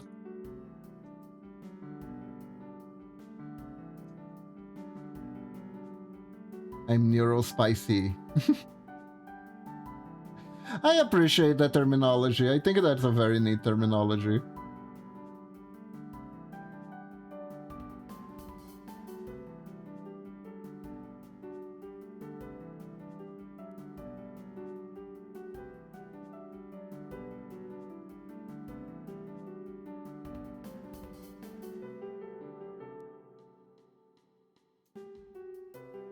I rated a VTuber a while ago that had that in their tag.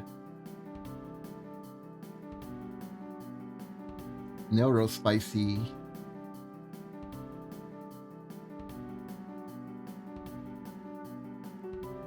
I think that's pretty cute.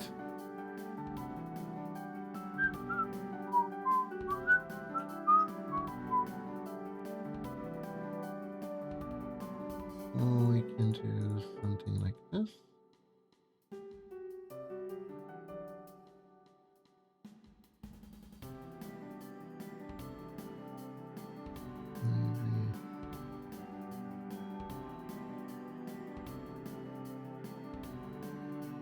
Oh, I just realized what time it is, guys. Whoa, whoa, whoa, whoa, whoa. Let's go to the right place. Let me just save this. Unfortunately, it's time to end the stream. It is, unfortunately. Oh, the nearest spicy part mainly comes from Medina, because otherwise it would just be neurodiversion.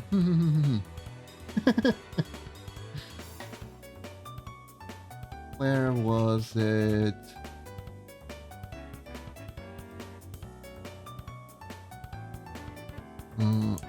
Rock tile.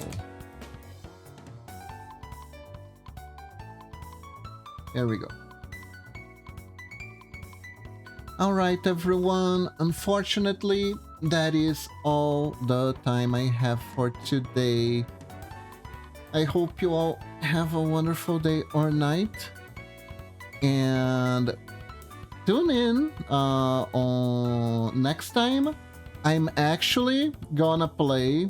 I'm finally gonna continue that collab with Momochi of Deltarune. So look forward to that. We'll be playing Deltarune together next time. Yes, yes, yes. And now we find someone to raid.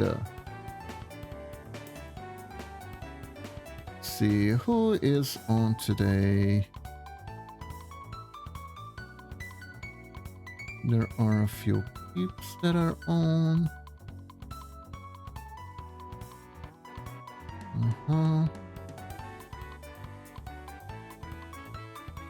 Okay, who is on that I know?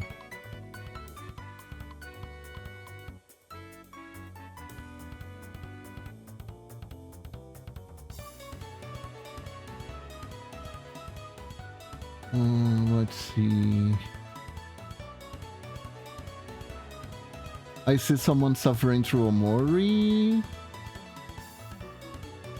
I see Art.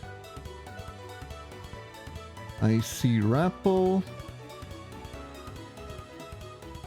I didn't know there was a reading and writing subsection of Twitch. That's interesting.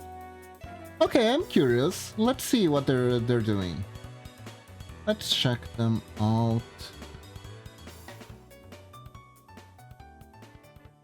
Where are they? So, once again, everyone, thank you very much for joining me today. I hope you all have a wonderful day or night. Stay awesome. And remember, when in doubt, when you think you can do it, just think like a ninja and shuriken! Bye-bye, everyone! Have a good one! Bye-bye! Bye!